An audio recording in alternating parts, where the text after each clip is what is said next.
The protagonist's marriage was a sudden decision, made without much thought or planning, and he often reflects on how unexpectedly life had changed. His wife, Setsuna, is a hitman in the underworld, a fact that makes their life unusual yet strangely normal at the same time.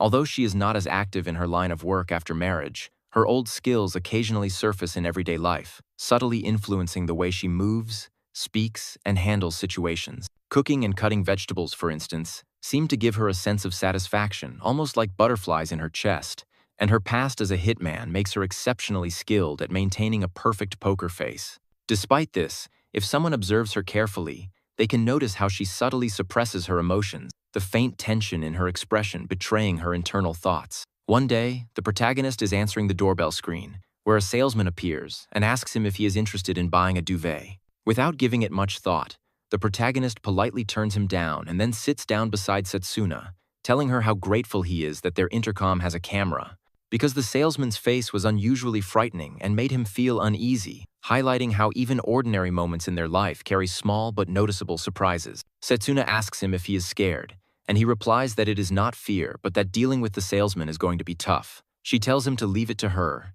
and in the next moment, she appears at the door holding a knife in her hand, threatening the salesman with a cold, serious expression. The protagonist tries to calm her down, assuring her that he is not scared at all, but Setsuna insists that anything that poses a threat to him must be eliminated immediately. The salesman, visibly terrified by her menacing presence, turns and runs away from their home without another word. Just then, another woman appears at their doorstep, this time with a friendly expression, introducing herself as their neighbor from room 805. The protagonist realizes that he has never properly introduced himself to her and feels a little embarrassed about the lack of formal greetings. After that, he also tells their neighbor that she is a beautiful woman, and Setsuna immediately frowns at his words, her expression turning sharp as if she is about to take action against their neighbor as well. The protagonist quickly steps in, stopping her from doing anything reckless, reminding her that there is no need to act aggressively. He knows that Setsuna's workplaces could be anywhere, and sometimes they happen to be very close to each other. While the protagonist is on his lunch break, he notices Setsuna sitting alone on a bench not far from his workplace, and he walks over to join her. He sits beside her and tells her that having lunch together feels really refreshing and makes the day feel lighter. Suddenly, Setsuna's phone rings, and she quickly explains that she has a work-related matter to attend to and asks him to wait for a few minutes. As she leaves, the protagonist hears someone begging and realizes almost immediately that it is his own wife, handling her work with her usual precision and intensity, as if every moment counts. After some time, Setsuna returns to him and apologizes sincerely for keeping him waiting. He asks her awkwardly if she really handles such situations so often, noticing the slightly unusual heaviness in her expression and the different atmosphere around her. Concerned, he asks if she is feeling stressed, and she admits that she is, explaining that her boss did not perform his duties properly, which left her with no choice but to attend a drinking party organized by her colleagues.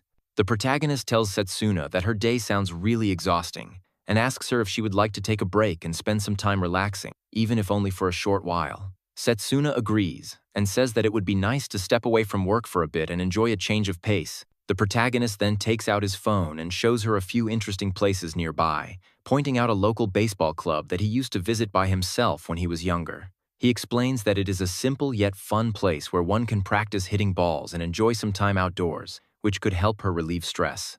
Setsuna teases him, saying that a baseball bat is essentially a blunt weapon, but the protagonist chuckles and reassures her that she is mistaken, emphasizing that in this case it is just a harmless tool used in the sport and not a weapon at all. After discussing it for a while, both of them decide to go to the baseball club together. When they arrive, Setsuna asks him to explain more about how it works, and the protagonist tells her that although he does not know all the detailed rules of baseball, he knows the basic concept. A machine throws balls toward them, and they have to hit the balls with a bat called a baseball bat, trying to improve their skill and enjoy the activity at the same time. Setsuna picks up the baseball and tells the protagonist that it seems like a really strange game to her, something she cannot easily understand at first glance. The protagonist chuckles and replies that he had thought the same thing before he actually tried playing it, but after giving it a shot, he found it surprisingly interesting. He walks over to the pitching area and takes the bat in his hands, feeling a bit nervous but excited. The machine throws a ball at him, but he completely misses it, and Setsuna teasingly tells him that he is out. Determined to do better, he tries again, and this time, he manages to hit the ball, making it fly across the field. Setsuna frowns slightly and says that she does not like the terms used in the game, which leaves the protagonist confused as he tries to figure out what she means. Setting aside his confusion, he decides to teach her how to play. He hands her the bat carefully and shows her the proper stance, explaining how to hold it and position her body. He wonders quietly whether she is going to like this game, unsure of how she will react. Setsuna looks determined and tells him that she now fully understands the principle of the game and even realizes that it aligns surprisingly well with her own specialties as an assassin. The machine throws a ball at her, and she swings with precision and strength, hitting it far away using her trained reflexes. The protagonist watches in awe and exclaims that she really has some insane reflexes, clearly impressed by how naturally skilled she is at the game. Setsuna gradually starts enjoying the game more and more, her competitive spirit coming through as she hits several balls in a row with increasing accuracy.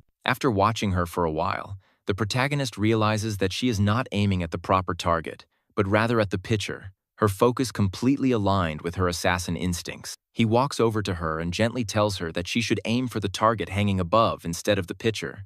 To help her understand, Setsuna explains that she has to imagine it as enemies positioned up high, and she adds that one of them is trying to escape in a helicopter. She says that she cannot allow something like that to happen, and with that mindset, she decides to give it a serious try.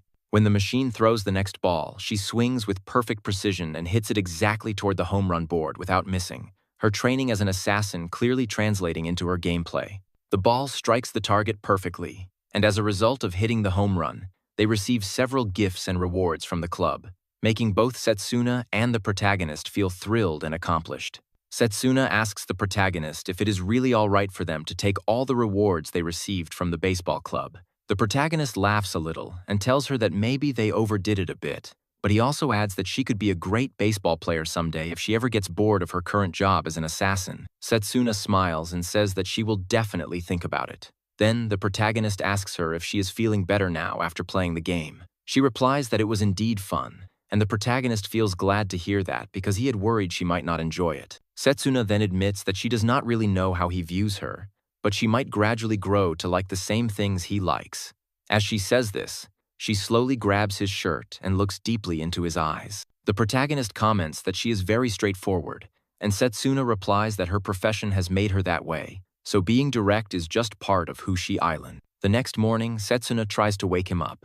When he finally opens his eyes, he realizes with surprise that he has not done any preparations at all. He feels a little troubled about it, but at the same time, he is impressed by how sharp and focused Setsuna already is, even though it is still so early in the morning. He tells her that she usually seems weak only in the morning. Setsuna replies calmly that it might be bad for her if she neglects her sleep, and that is why she tries to be careful about it. He looks at her quietly for a moment and feels that she appears so much cuter when she is sleeping. He even says to her that she looks adorable now as well, especially with her messy hair. Setsuna hears his words and feels slightly shy, though she quickly turns the topic back by reminding him that they should get ready and head to their work. Both of them finally get up from the bed. He stretches a little and then tells her that he will be the one taking out the trash. Setsuna stops him and asks him to wait for a moment. She carefully adds another layer of polythene around the trash bag. He nods and admits that she is right, saying that people might otherwise suspect strange things if they see the trash of a girl and a weirdo together. Setsuna shakes her head and explains that it is not the case at all. She says she is only worried that it might be dangerous if her weapons stick out from the bag. He becomes curious, bends forward, and looks into the trash bag. After seeing what is inside, he asks her in surprise if it is really okay to throw away such good things like those weapons. Just as he steps outside of his apartment in the morning, the lady whom he had met on the previous day suddenly appears before him. She shows herself with a confident air and greets him warmly with a good morning. He responds politely and greets her back with the same words.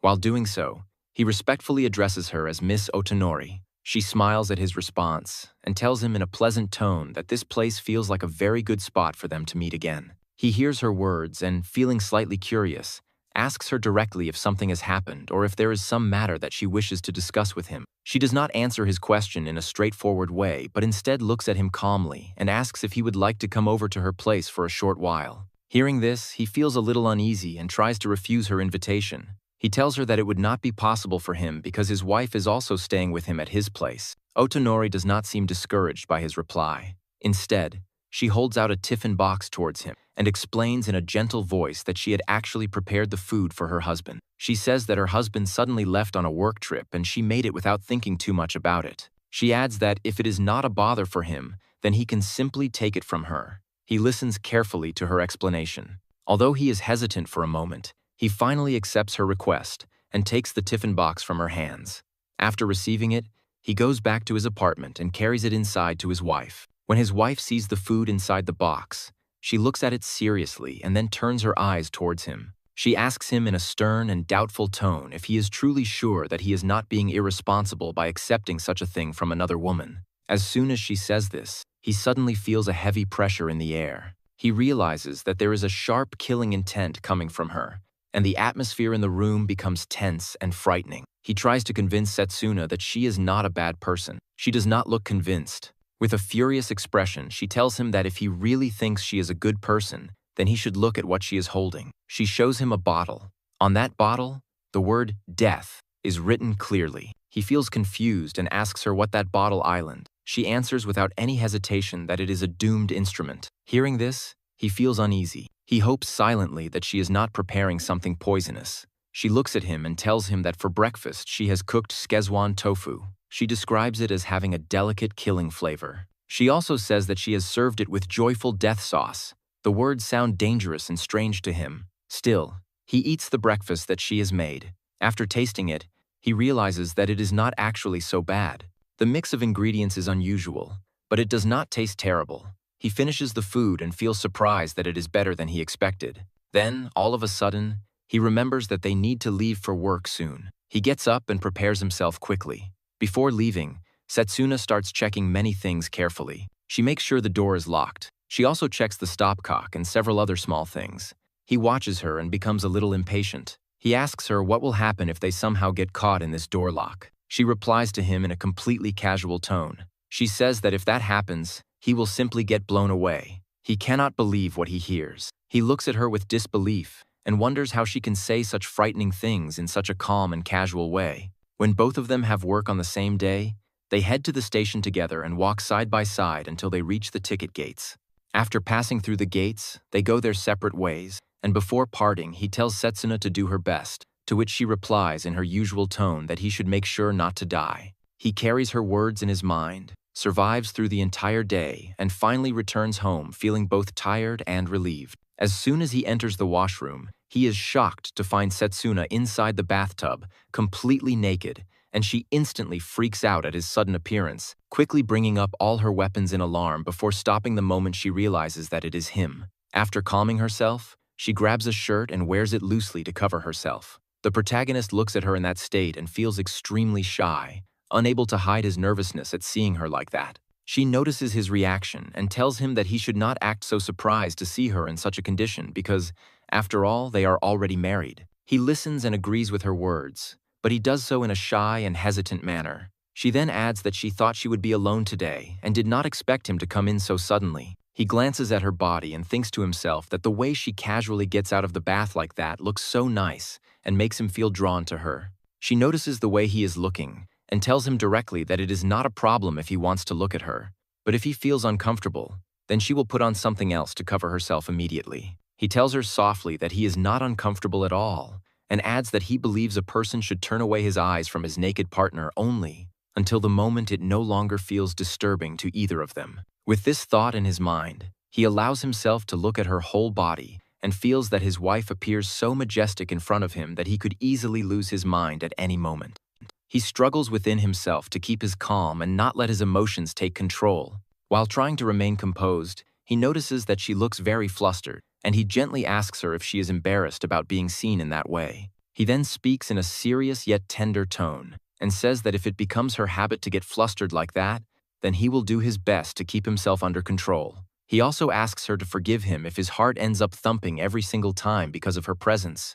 After this small but intense moment between them, she quietly leaves the washroom and goes into the kitchen to prepare dinner. He stays behind for a short while and then wonders to himself if she is in a particularly good mood that day, as her actions and expressions seem softer than usual. While eating their dinner together, they put on a Hitman movie and watch it side by side, and as the scenes play out on the screen, He begins to wonder about the weapons being used and eventually asks Setsuna if they also make use of guns in their line of work. She answers him without much hesitation and explains that she was taught how to handle a gun by her father, and because of that she can more or less use it well, but she also adds that at the present time it is prohibited in the country and, apart from that, her company is not very interested in relying on such weapons.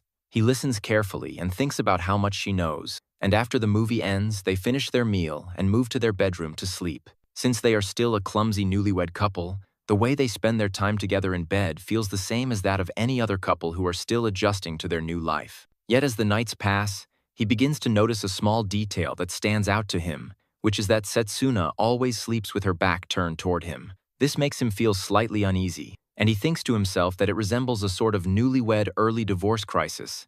But then he tries to calm his mind and assumes that it must be because lying that way allows her to react faster if anything unexpected happens, and he also takes it as a sign that she is leaving her back in his care, trusting him enough to protect her while she rests.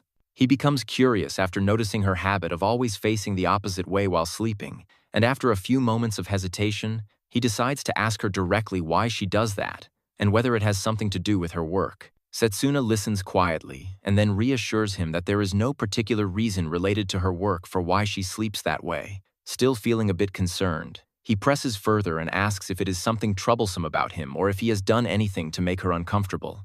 At that, she turns gently towards him and tells him that she will explain the real reason so that he does not make any strange or weird assumptions in his mind. She then shares that when they are together in bed, she finds it difficult to sleep while watching his face, because it makes her heartbeat increase, and it becomes hard for her to calm down. She slowly moves a little closer to him and asks softly if he can hear her heartbeat, wanting him to understand how nervous and vulnerable she feels at that moment. He listens and agrees quietly to her, understanding her point, and then suggests that they should just get used to each other over time so that sleeping together feels natural and comfortable.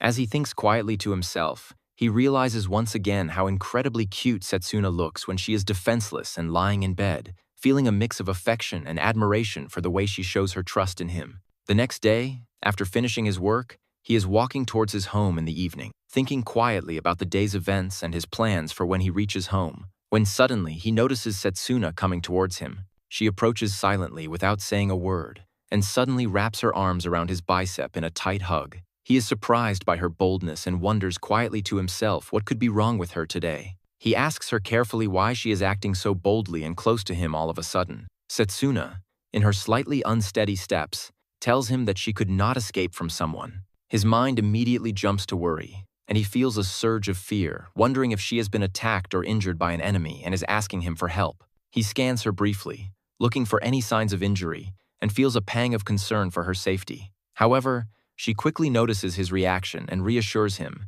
explaining that it is not what he is thinking. She tells him that her coworkers were extremely persistent in taking her to a drinking party, and she could not refuse them. As he listens, he realizes from her speech and unsteady movements that she is completely drunk. He quietly imagines how fearsome and persuasive her coworkers must be to get someone like Setsuna, who is usually so disciplined and strong-willed, to drink. As she hugs him even more tightly, he feels her closeness and the weight of her body against him. He tries gently to tell her that she is holding on too tightly and is far too close. Setsuna, looking at him with slightly blurred vision and a drunken smile, asks him in a soft, slurred voice what he meant by that. He glances around and notices that they are completely surrounded by other people, walking and moving nearby, which makes him realize that it is not the right place for such a scene. Thinking quickly, he decides that it would be better if they just head back to their home quietly and safely. With a shy and embarrassed expression on her face, Setsuna suddenly tells him to wait for a moment. He looks at her and asks carefully if it is difficult for her to walk in her current state.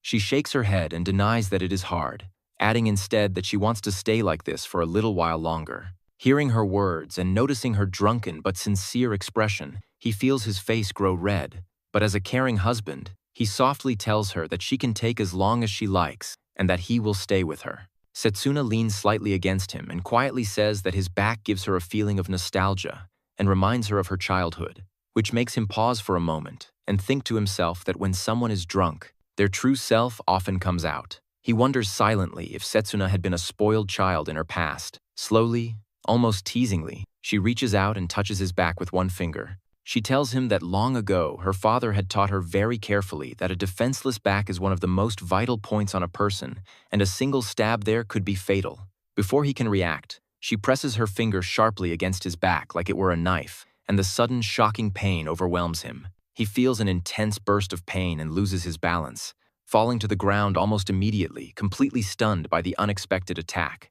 After the sharp incident, Setsuna calmly tells him that she should sober up a little, and he looks at her curiously, asking what she means by sobering up in this context. She explains in a soft but slightly unsteady voice that there is a special technique that has been passed down in her family from generation to generation. She says that it helps with hiccups and other minor disturbances.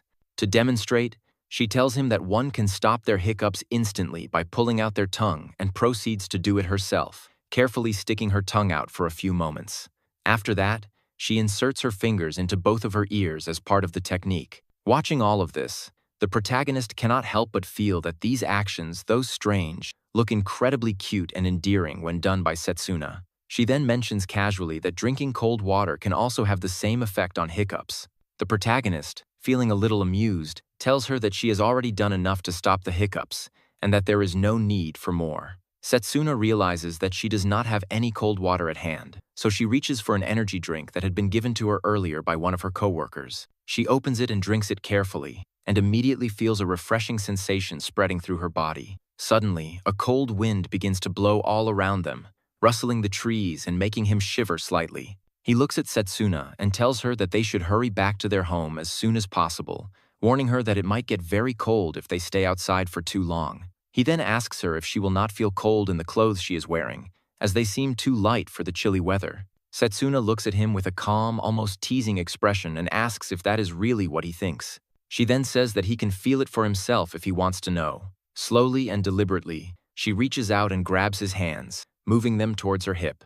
The sudden movement makes him nervous, and he blurts out softly that she is being far too bold. She replies in a gentle but firm tone that she has not actually given him permission to touch any unusual or strange places. Despite her words, she carefully and slowly places his hands on her waist instead. As soon as he touches it, he realizes how warm her body feels, and a wave of surprise and nervousness runs through him. She explains to him that she cannot choose the weather on her working days, so she has to take some measures to keep herself warm. He listens intently and then asks her curiously what her suit is made of, wondering how it can keep her so warm in the cold wind. She explains to him that, on the outside, her suit is surely made of fabric, just like any ordinary suit. But when it comes to the content and technology applied inside, it is very different. To show him, she lifts her shirt slightly and reveals several small devices carefully placed inside her suit, including sticky heat packs, a pocket electric heater, and a warm belly band, all of which allow her to continue working comfortably even in extremely cold temperatures. The protagonist looks at her with admiration and says that she really possesses some essential life skills that are rare and impressive. Setsuna smiles slightly and then shows him even more items tucked carefully within her suit, each serving a specific purpose. Watching all of this, he exclaims that it feels as if she is performing a magic trick or something equally surprising. Setsuna notices his reaction and tells him that she is a little worried about whether he will feel cold in the strong wind. He admits quietly that he does feel a little cold when the wind blows strongly around them. She nods and says that she thought so. Then she slowly slips her hand deeper into her suit and tells him that she might even have something that could help him. The protagonist looks at her curiously, his eyebrows raised, and asks if her suit is something like a Doraemon pocket, amazed by how many useful things she manages to carry within it. Instead of taking out a gadget this time, Setsuna reaches into her suit and carefully pulls out a scarf. The protagonist looks at it and smiles, telling her that it is so cute of her to carry a scarf along. Setsuna glances at him and replies calmly that the scarf is not just cute but also a popular product, and that it can be used for multiple purposes, such as cleaning traces of blood or even strangling someone if needed, which is why she always keeps one with her. Hearing this, the protagonist's smile fades slightly, and he silently prays that the scarf wrapped around his neck has never been used for such purposes. Setsuna notices his reaction and reassures him softly that she does not use it very often, speaking in her usual composed tone. Despite her words, the protagonist suddenly feels an even colder sensation, as if the wind outside is nothing compared to the chills spreading inside him after imagining what she just said. Setsuna looks at him for a moment and suggests that perhaps the wind is too harsh today, speaking as if trying to ease his thoughts. He replies quietly that it is not just the outside that feels cold, but his inside feels even colder. She pauses suddenly, her expression changing, and after a brief silence, she tells him that an idea has come to her mind. The protagonist watches her carefully and replies lightly that it seems like she is just looking at him. She laughs softly and explains that she needs to prepare her heart for what she is about to do. Before he can fully process her words, she suddenly hugs him tightly from the front. She leans close and slowly whispers into his ear that if she does this, then both of them can feel the warmth. He agrees to her quietly, nodding, but then asks her carefully if she is still drunk, wanting to be sure that her actions are not influenced too much by alcohol. Setsuna looks straight into his eyes and asks softly if she really looks like she is drunk, her gaze steady and calm despite her unsteady steps. The protagonist feels his heart skip a beat and realizes that he cannot control himself. He becomes completely lost in her eyes for a few moments, forgetting everything else around them. Slowly, he hugs her back, holding her close, and tells her sincerely that he will gladly accept her kind offer of warmth. Setsuna admits quietly that she is feeling embarrassed, and he can see it clearly on her flushed face. She adds that it might be because she is slightly lacking in concentration after drinking. The protagonist reassures her softly, saying that it is definitely warm being like this, but he reminds her gently that they cannot walk all the way home while staying in such an intimate position. Setsuna thinks for a moment and comes up with an idea.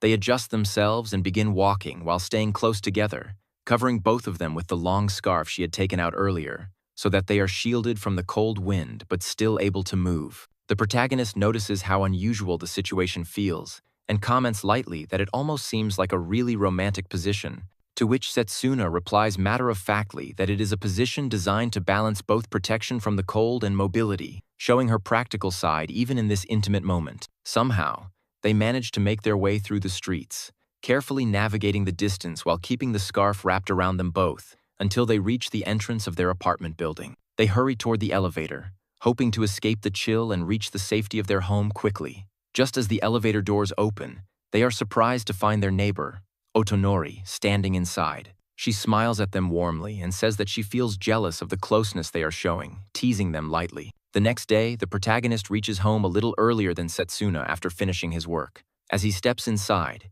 he decides that it would be a good idea to clean up the room a bit before Setsuna comes back, wanting to make their home look tidy and welcoming. He starts picking up a few things and arranging them neatly, focused on his task, when suddenly he feels something cold and hard pressing against his back. It is a gun barrel, and it sends a jolt of shock through him. He tries to turn around slowly, but before he can, a woman standing behind him warns him to keep quiet in a low, threatening voice. Heart pounding, he asks her cautiously who she is, and she replies calmly but firmly that she is a killer. Confused and alarmed, he asks her again if she is someone connected to Setsuna in any way, someone he should know about. She confirms that she is indeed Setsuna's acquaintance, but then her expression hardens as she accuses him of stealing Setsuna from her, saying that because of that, she must kill him with her own hands. The protagonist, trying to reason with her, tells her that he somewhat understands her job and the kind of work she does, but he still cannot comprehend why she wants to kill him personally.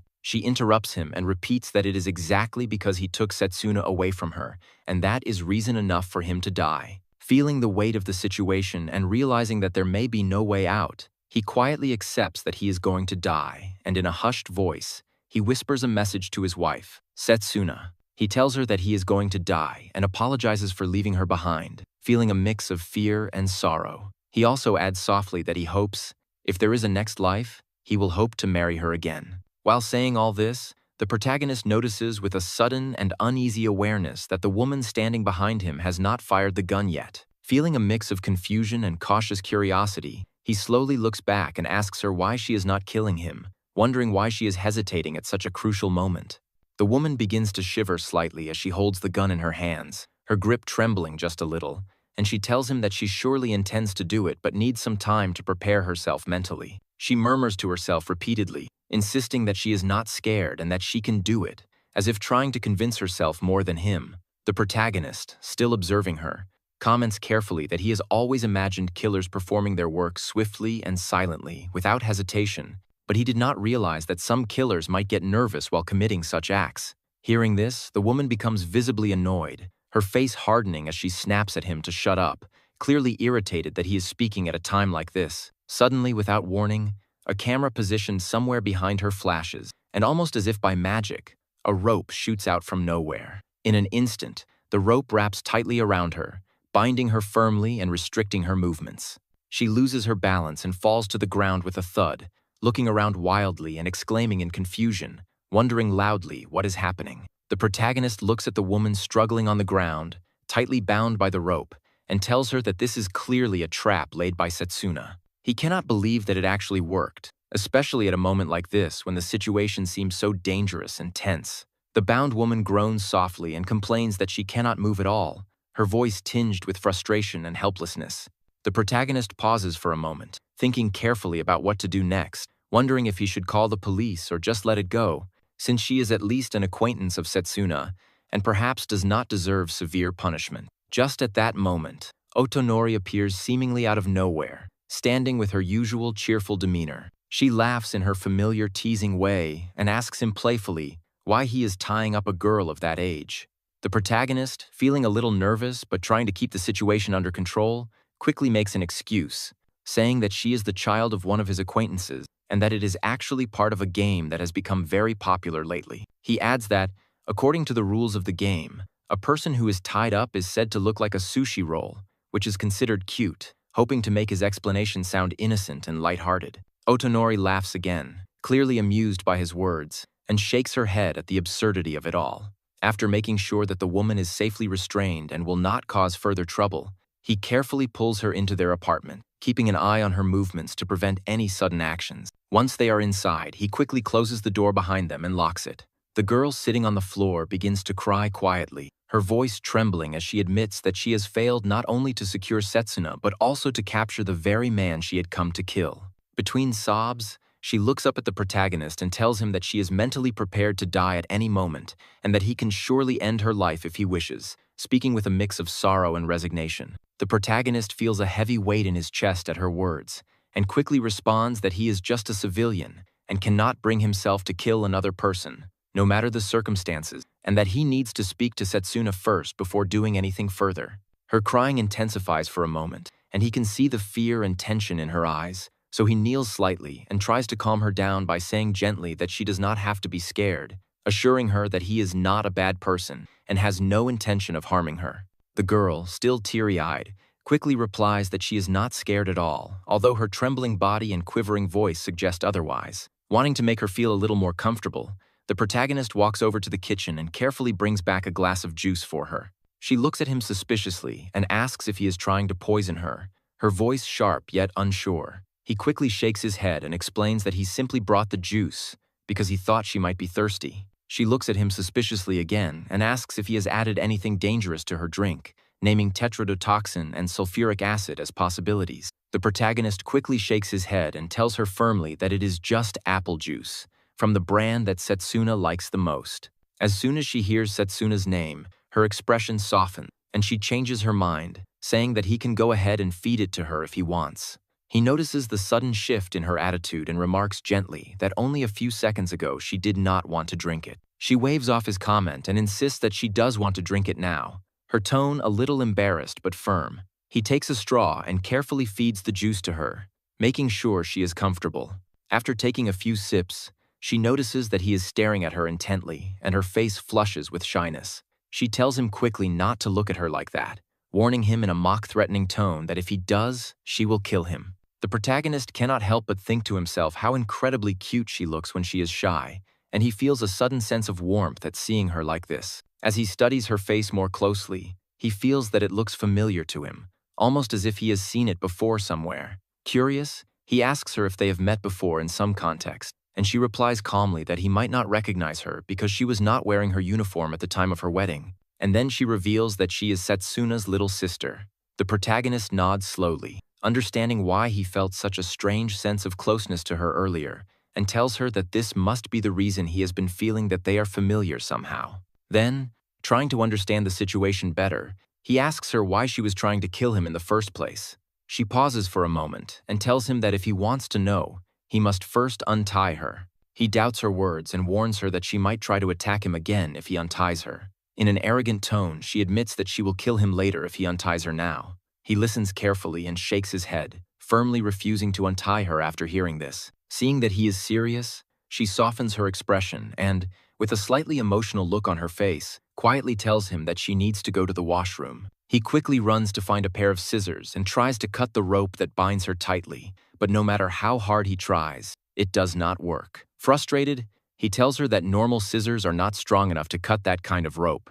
The girl, her voice rising with urgency, keeps telling him to hurry up, warning that she might not be able to hold on much longer if he does not act fast. He asks her to hold on a little longer and assures her that if he fails to cut the rope, he will bring her a towel to manage in the meantime. Just as he is struggling with the scissors, Setsuna suddenly enters the room and asks sharply why there is so much noise coming from the apartment. Both of them immediately look at her, and her younger sister's eyes fill with relief as she seems to see Setsuna as her last hope. Calmly and efficiently, Setsuna cuts the rope and frees her sister, and then begins to clean up the room quickly, putting everything back in order. While tidying up, she turns to the protagonist and remarks in disbelief that she cannot believe her own sister was trying to kill him, shaking her head slightly at the absurdity of the situation.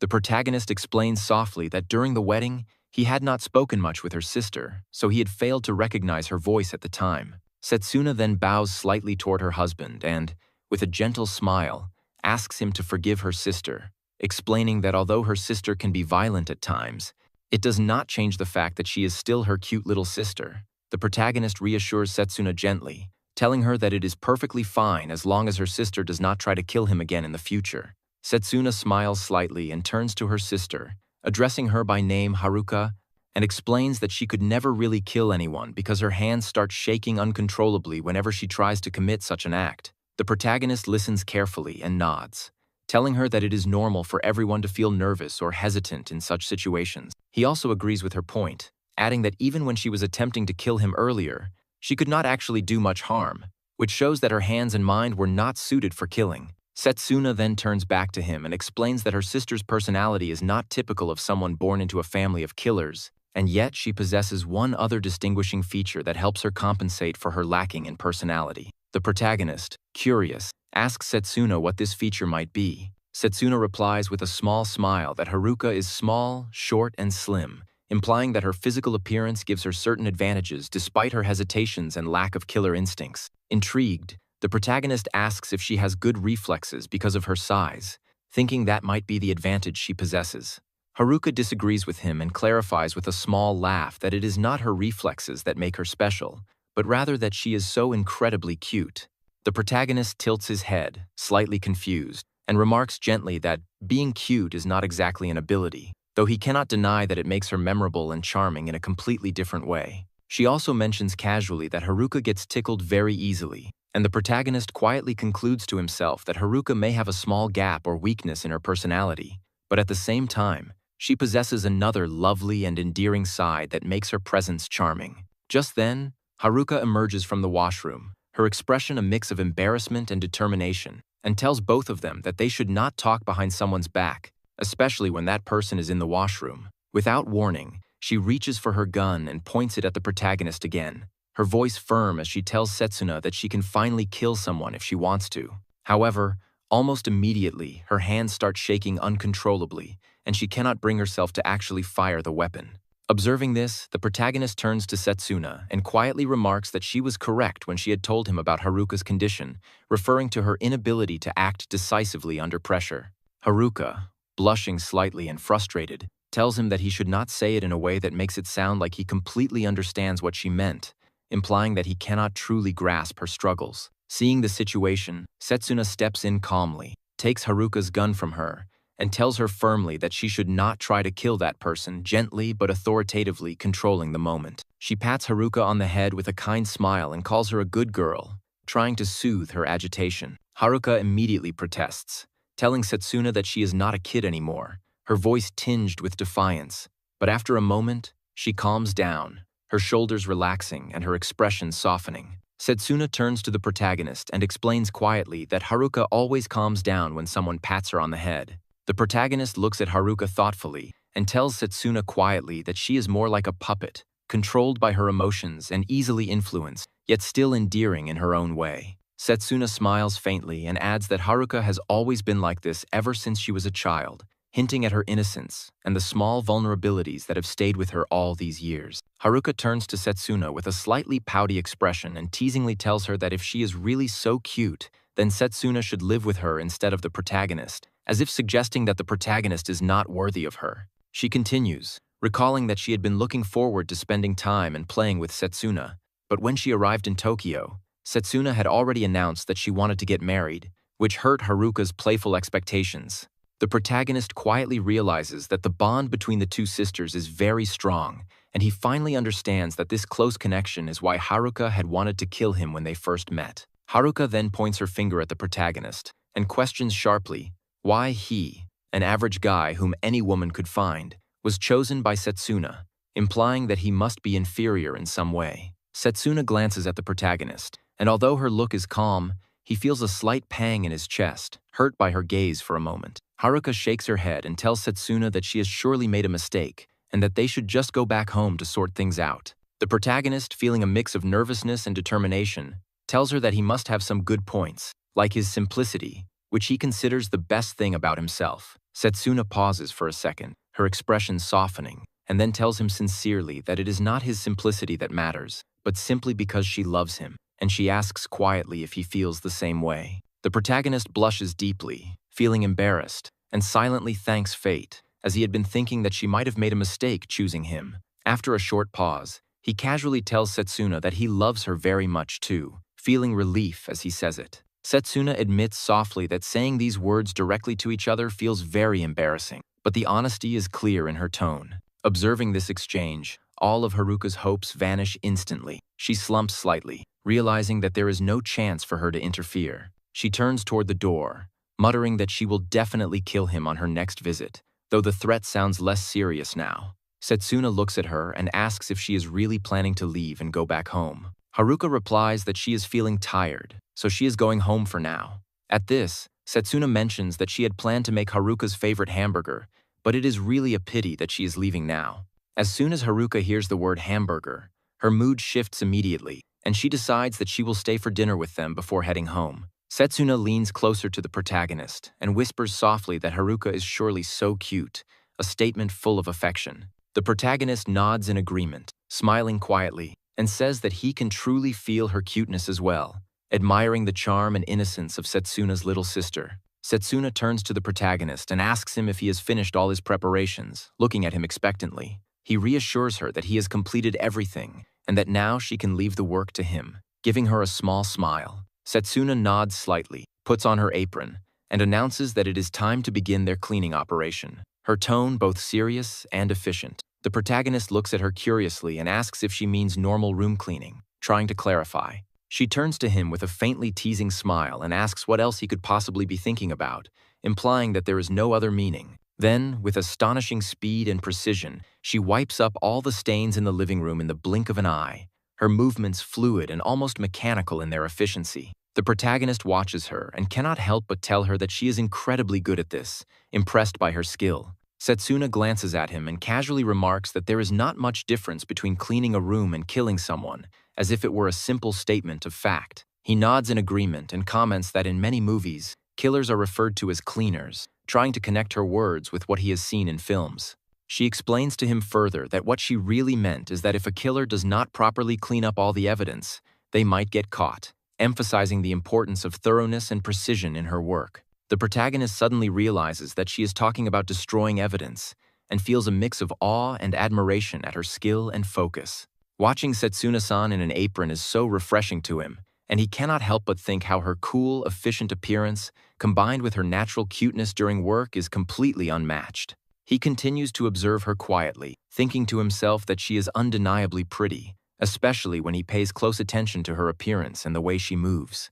Curious, he finally asks her if she enjoys cleaning so much, wanting to understand her better. Setsuna looks at him with a soft expression and says simply that she is just his lovely wife. He listens to Setsuna's words and feels a warmth in his chest, replying that her words make him really happy, and he suggests that they should do their best together to clean the room thoroughly. As he moves around, his eyes fall on the window glass, and he notices that there are no stains, which makes him feel a small sense of accomplishment. He walks over to pick up a bottle of stain remover, only to realize that it is filled with a large number of chemicals, apparently used to remove bloodstains or very stubborn marks.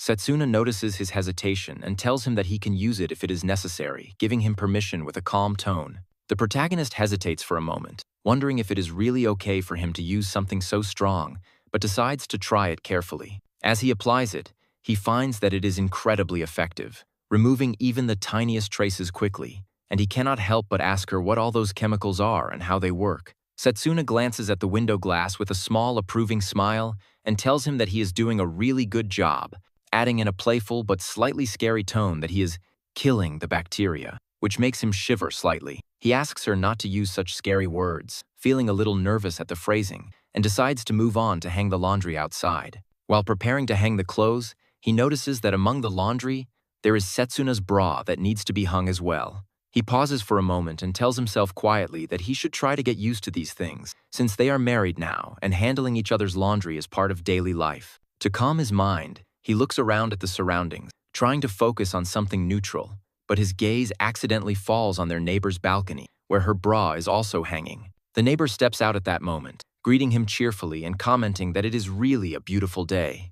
The protagonist nods and agrees with her, feeling extremely nervous at the situation. She notices his discomfort and asks if it is so rare for him to spend time with his lovely wife on a holiday, speaking with a friendly and teasing tone. Embarrassed, he looks away quickly and explains quietly that the position he is in right now, handling laundry and seeing all these things, is putting a lot of pressure on him. As he continues to hang the laundry, he notices the neighbor leaning slightly out of her balcony and tilting her head curiously, asking him why he is hiding and avoiding eye contact. Before he can respond, Setsuna suddenly appears behind him and covers his eyes with her hands, causing him to startle and wonder why everything around him has suddenly become so dark. She gently leads him back into the room, guiding him carefully so he does not bump into anything. Once inside, he tells Setsuna that he plans to clean the room properly now, determined to finish the task thoroughly. Setsuna looks at him with a calm expression and tells him that there is no need, as she has already finished cleaning the room herself. Surprised, he glances at the clock and asks her in disbelief how she could work so fast and get everything done in such a short time.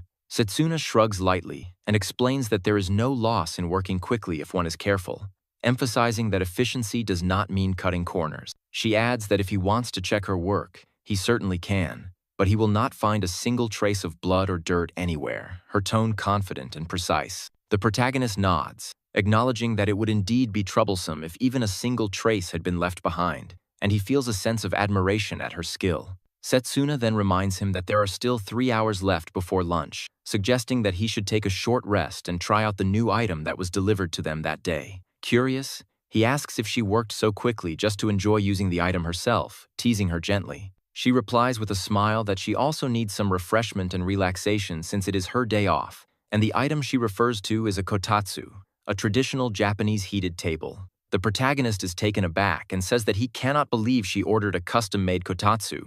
Setsuna explains calmly that although it might have been expensive, it is very reliable and well-made, emphasizing its practicality. He examines it carefully and agrees with her assessment, noting that the height of the table is correctly adjusted for comfort, and that the futon surrounding it is warm and of excellent quality, that 10 spec, perfectly suited for relaxation. Setsuna looks at the kotatsu with a small smile and tells the protagonist that the table's surface is made of duralumin, a material strong enough to resist shots even from a submachine gun, her tone calm but precise as if explaining its practical use. The protagonist pauses for a moment, wondering silently if anyone is really likely to come to their home and shoot at them, and he cannot help but think how extreme her precautions are. Then he turns to her and comments that the kotatsu is so large, and he wonders quietly if it might be too big for just the two of them, concerned about whether it will take up too much space in their room. Setsuna reassures him gently, telling him that it will not be the case, and with a calm confidence, she sits down beside him,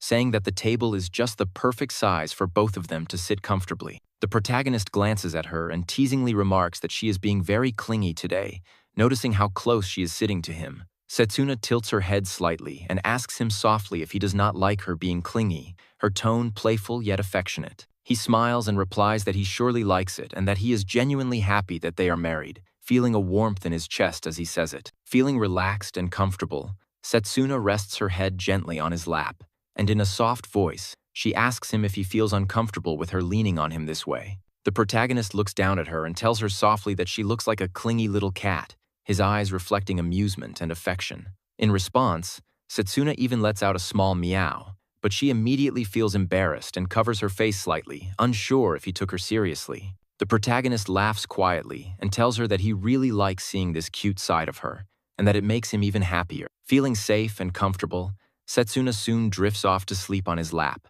her breathing soft and even. The protagonist watches her for a while, smiling faintly, and lets her rest, quietly enjoying the moment. After 3 hours, she slowly wakes up. When Setsuna wakes up and glances at the clock, she quickly realizes that it is already very late, and she needs to prepare lunch as soon as possible. Despite her urgency, she is still feeling extremely sleepy, and she realizes that she can barely manage to work properly in her current state. The protagonist quietly watches her for a moment, noticing her tired expression, and asks her gently if she is still feeling sleepy. Setsuna, adjusting her apron and trying to appear energetic, tells him that it is nothing to worry about and that she can manage just fine. She explains that she feels completely revitalized simply by putting on the apron, as if it gives her a sudden boost of energy. She also adds, with a small smile, that the apron was a gift from him and that she wants to wear it properly, showing her appreciation for the thoughtful gesture.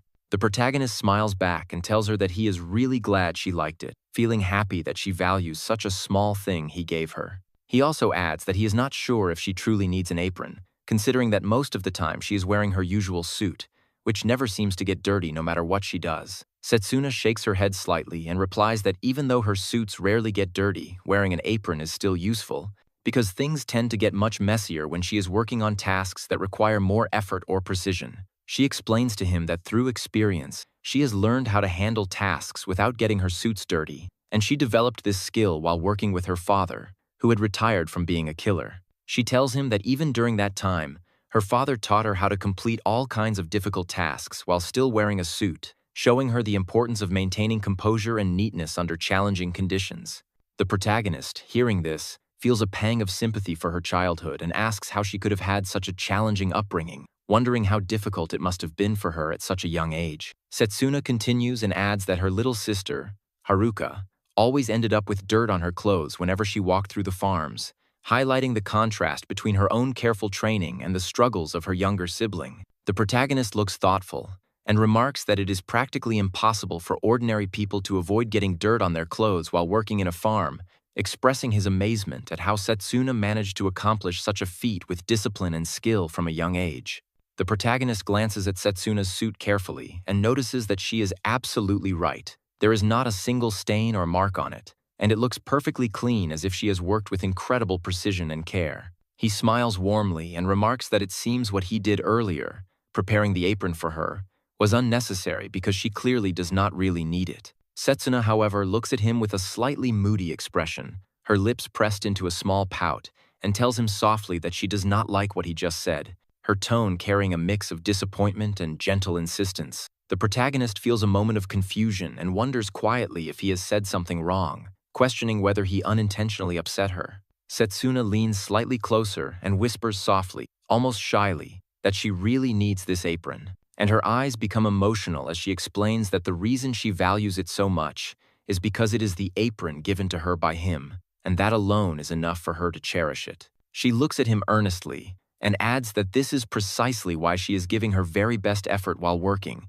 so that the apron will not get dirty or spoiled, showing how much thought she puts even into small actions when it has meaning for her.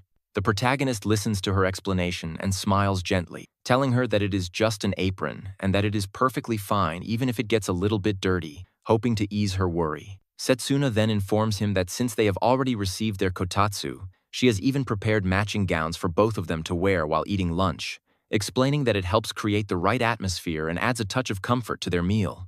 They both sit down together at the kotatsu, feeling the warmth from the futon, and begin eating their lunch, enjoying the cozy environment that Setsuna has carefully prepared. The protagonist notices that she is still wearing the apron she had put on earlier and, with a curious smile, asks why she has not taken it off yet. Setsuna glances down at herself and admits, slightly embarrassed, that she simply forgot to remove it. The next day, the protagonist notices that there is a piece of paper lying on top of the kotatsu. He looks at it for a while and wonders what it could be, and then he finally reaches out and takes a closer look. When his eyes fall on the paper, he sees that at the very top the word plan is written, and the letters look cramped together as if someone had been thinking very hard while writing. He begins to wonder if this is one of Setsuna's documents for her killing job, something serious that he should not be reading. While he is still lost in that thought, Setsuna suddenly appears from behind him and calmly tells him that he has found it.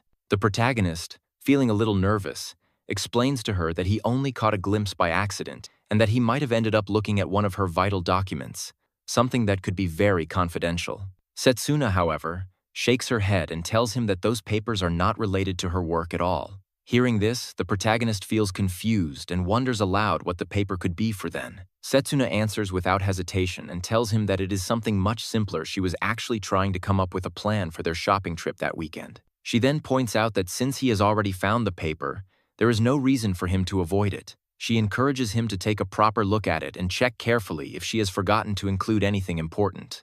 He takes a careful look at the paper in his hands and tells Setsuna that all of the plans written there are arranged with so much precision that it almost hurts to believe it is only a shopping plan, and he remarks that this is exactly what one would expect from a killer whose work never allows any kind of mistake. And as his eyes move further down the page, he notices that even something like enjoying the special parfait at the New Sweets Cafe on Sun and Moon Street has been included.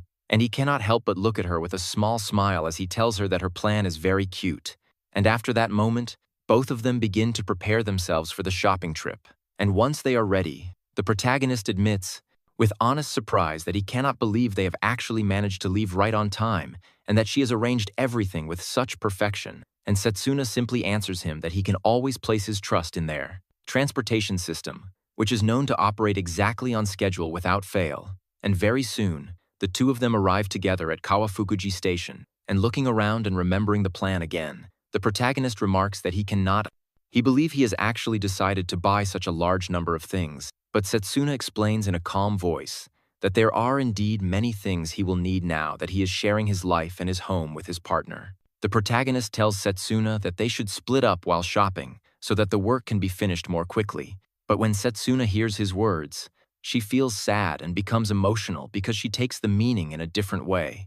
The protagonist tries to explain himself and says that he does not mean it like that and that he understands very well that they have come together to enjoy shopping as a pair. After this, both of them start their shopping, and first they go to the furniture store, and after looking around there, they move on to the commodity store. While they are there, Setsuna mentions that she has been thinking it would be nice to decorate their bedroom a little, and when the protagonist listens to her, he quietly thinks to himself that she has changed a little in recent times because now she seems to care more about their family and about the small things that make their daily life better. Then Setsuna goes on to say that the reason she wants small decorations and extra furniture is not only because they look nice, but also because such things can be used to hide traps and cameras. And when the protagonist hears this, he feels shocked inside and cannot help but think that his home is slowly being turned into a killer's hideout. As they continue shopping, the protagonist keeps staring at Setsuna while she is picking things, and he feels in his heart that she looks very cute in those moments. A little later, Setsuna tells him that they should also buy some extra utensils for cooking, and when she picks up a butcher knife and some large knives, the protagonist notices her happy expression and tells her that she seems to be overjoyed while holding those knives. Setsuna says that she feels very happy because she can see so many tools that would not only be useful for cooking, but could also be helpful in her work. The protagonist then asks her if buying so many things will not turn out to be too expensive, but Setsuna replies that he does not need to worry about money since she can persuade the company to cover the cost, as these items can also be considered as tools for their operations. While hearing her say this, the eyes of the protagonist fall on the clothes displayed nearby, and he asks Setsuna if she would like to take a look at them, but she tells him that she does not need any since her suit is already more than enough. The protagonist then asks her if she is searching for a new uniform, and as he observes her outfit more carefully, he tells her that it looks to him as if her suit has been designed for men rather than for women. Setsuna agrees with his observation and explains to him that her father's suit was used as the base to create her own suit, and she further says that it is specially made for killers, so it is designed to provide comfort and also to allow quick and easy movement. She points at her chest and admits that part of the suit feels too tight for her, and after this, she tells him that she should consider choosing something that would feel more comfortable when she sleeps.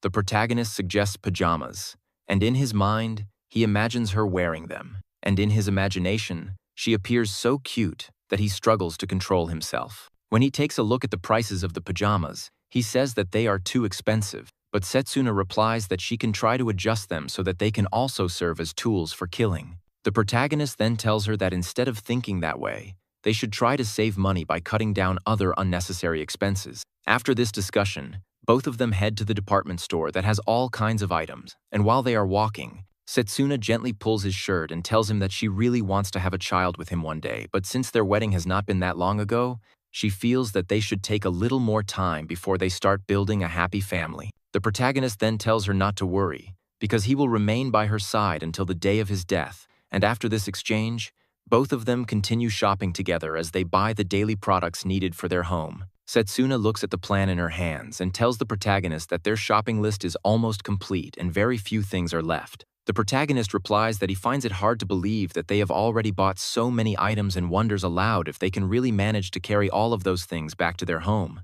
Setsuna answers him by saying that there is no need to worry about that because they can always arrange for a transporter who will deliver everything safely to their place. The protagonist then questions her and says that the word transporter itself sounds rather dark, but Setsuna does not seem bothered by it. Both of them then head together to Shiro Nikkei, which is known as one of the largest transportation services in Japan, and when the protagonist sees how it works, he tells Setsuna that now he finally understands what is meant by the word transporter.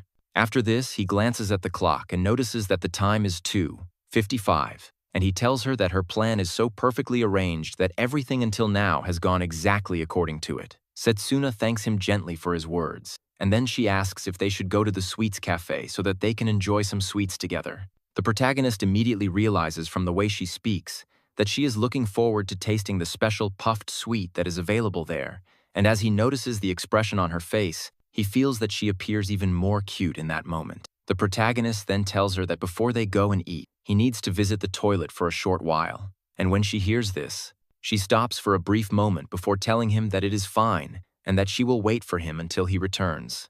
The protagonist wonders inside himself why she paused in that way for just a moment, but without saying anything further, he walks to the washroom, and after spending a few minutes there, he comes back to her side again. When the protagonist comes out of the washroom, he apologizes to Setsuna for making her wait, and then tells her that they can leave and go together now.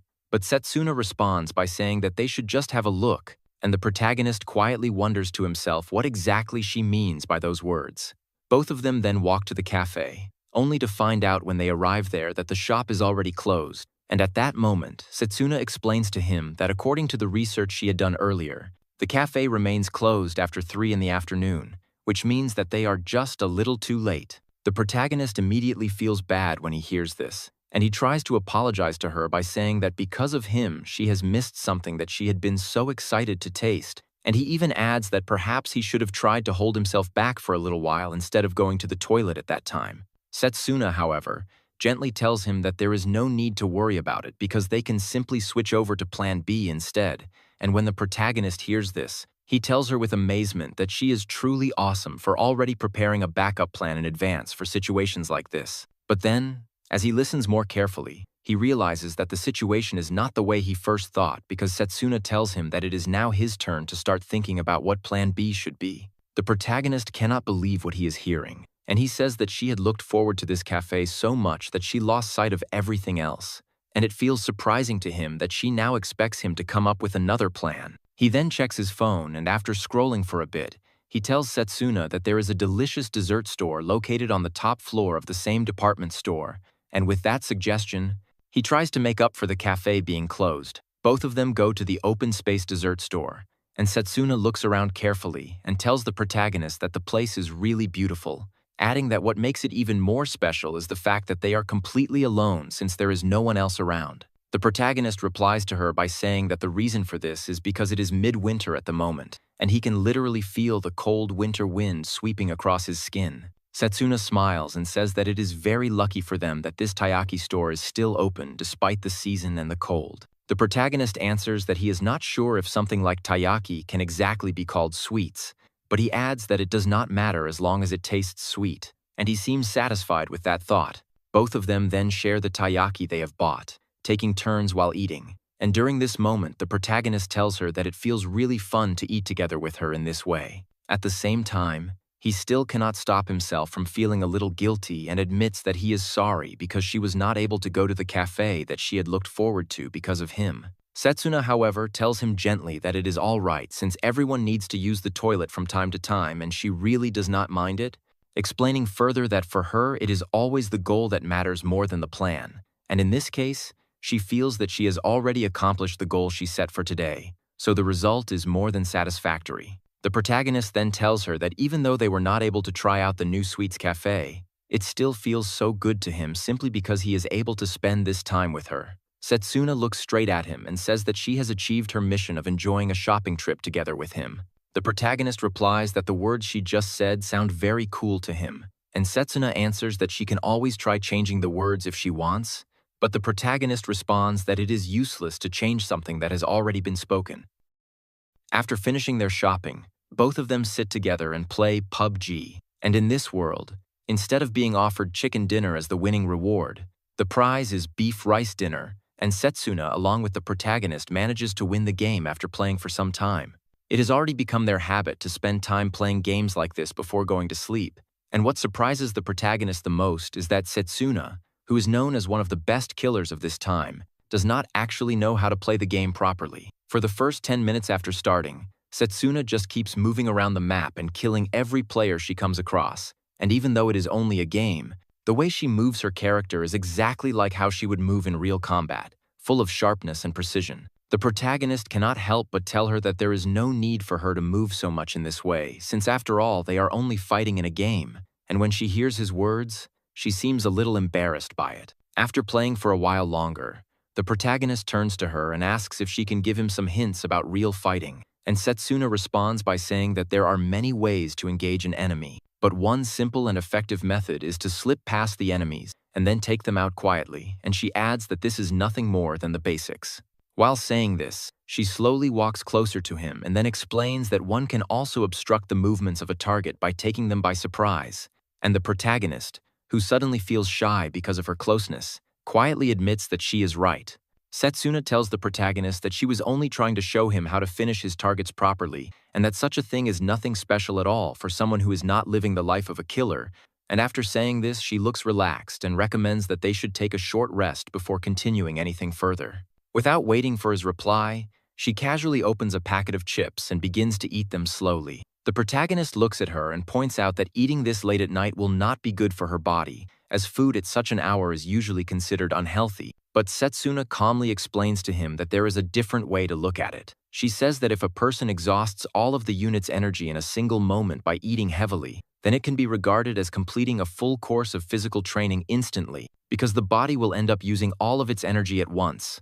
She then adds that after all of the energy has been exhausted in this way, the same person can simply continue eating again without any problem. The protagonist listens carefully to her strange but confident reasoning, and instead of laughing at it or denying it, he feels impressed inside himself by the way Setsuna speaks so naturally and with such certainty, as if her words are backed by experience, and this makes him admire her even more. Setsuna tells the protagonist that she always makes sure to keep her body in proper shape because she believes it is important to stay prepared for their future plans, and she explains that no matter what kind of mission or goal lies ahead of them, her body must remain in the best condition so that she can move freely and react quickly whenever needed. The protagonist replies that he understands what she is saying because her work requires her to keep her body flexible and light, but at the same time he warns her that if she accidentally trains herself too much without paying attention, then her body might end up becoming muscular, and he says that it might not suit her well since she needs agility more than raw strength. Setsuna listens to his words carefully and nods in agreement, saying that she has already been thinking about how important it is to maintain balance, especially because once summer arrives, she might need to wear swimsuits, and for that reason she has decided to put in extra effort to keep herself in proper shape.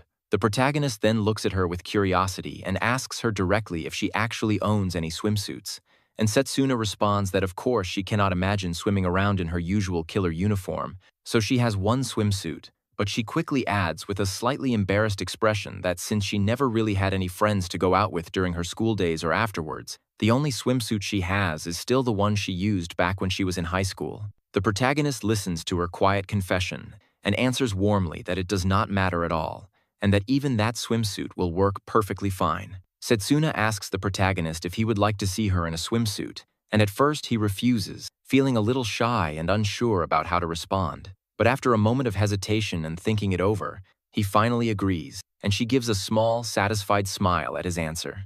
After this, Setsuna looks down at her phone and tells him that her father has sent her a message, and when the protagonist glances at the screen, he reads the message carefully to understand what it says. The protagonist then remembers and mentions that a parcel was actually delivered to them earlier, and Setsuna nods and explains that the product inside the parcel has the name 100-Man Murderer. The protagonist instantly feels a little nervous and even slightly scared at the sound of the name and asks her what kind of murderous weapon could possibly carry such a terrifying title. Setsuna laughs lightly at his reaction and reassures him that it is not a weapon at all, but rather a famous wine from her hometown, and the protagonist tells her that the name of the wine is extremely confusing and sounds frightening at first, even though it is just a bottle of wine. He then asks Setsuna if he should call her father directly to personally express their deep gratitude for sending the gift, but Setsuna tells him that there is no need for that because they already have a family group chat where they can talk openly and casually at any time.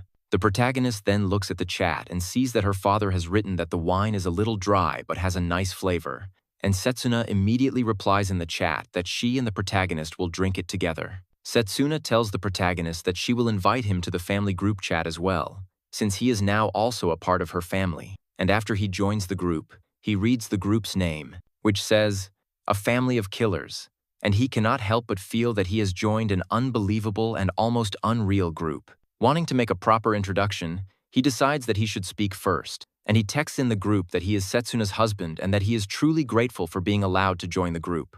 Almost immediately, her father replies in the chat, welcoming him and asking how he is doing, and shortly after, Setsuna's sister Haruka sends a message teasingly, saying that the protagonist has even infiltrated their family group and that she will surely kill him the next time they meet. The protagonist turns to Setsuna and comments that her family group chat seems surprisingly similar to those of normal families, and Setsuna replies calmly that her family is indeed just a normal family. After this conversation, both of them take the wine that was sent by her father, open the bottle, and pour it carefully into 2 small cups. The protagonist then tells Setsuna that it is their first time drinking together, and he smiles quietly. Setsuna tells the protagonist that she did not realize it herself until he just mentioned it, and when he looks at her closely, he tells her that she is looking unusually vulnerable, softer and more delicate than usual, almost as if she has let her guard down completely, and the sight makes him feel a mixture of surprise, curiosity, and concern all at once.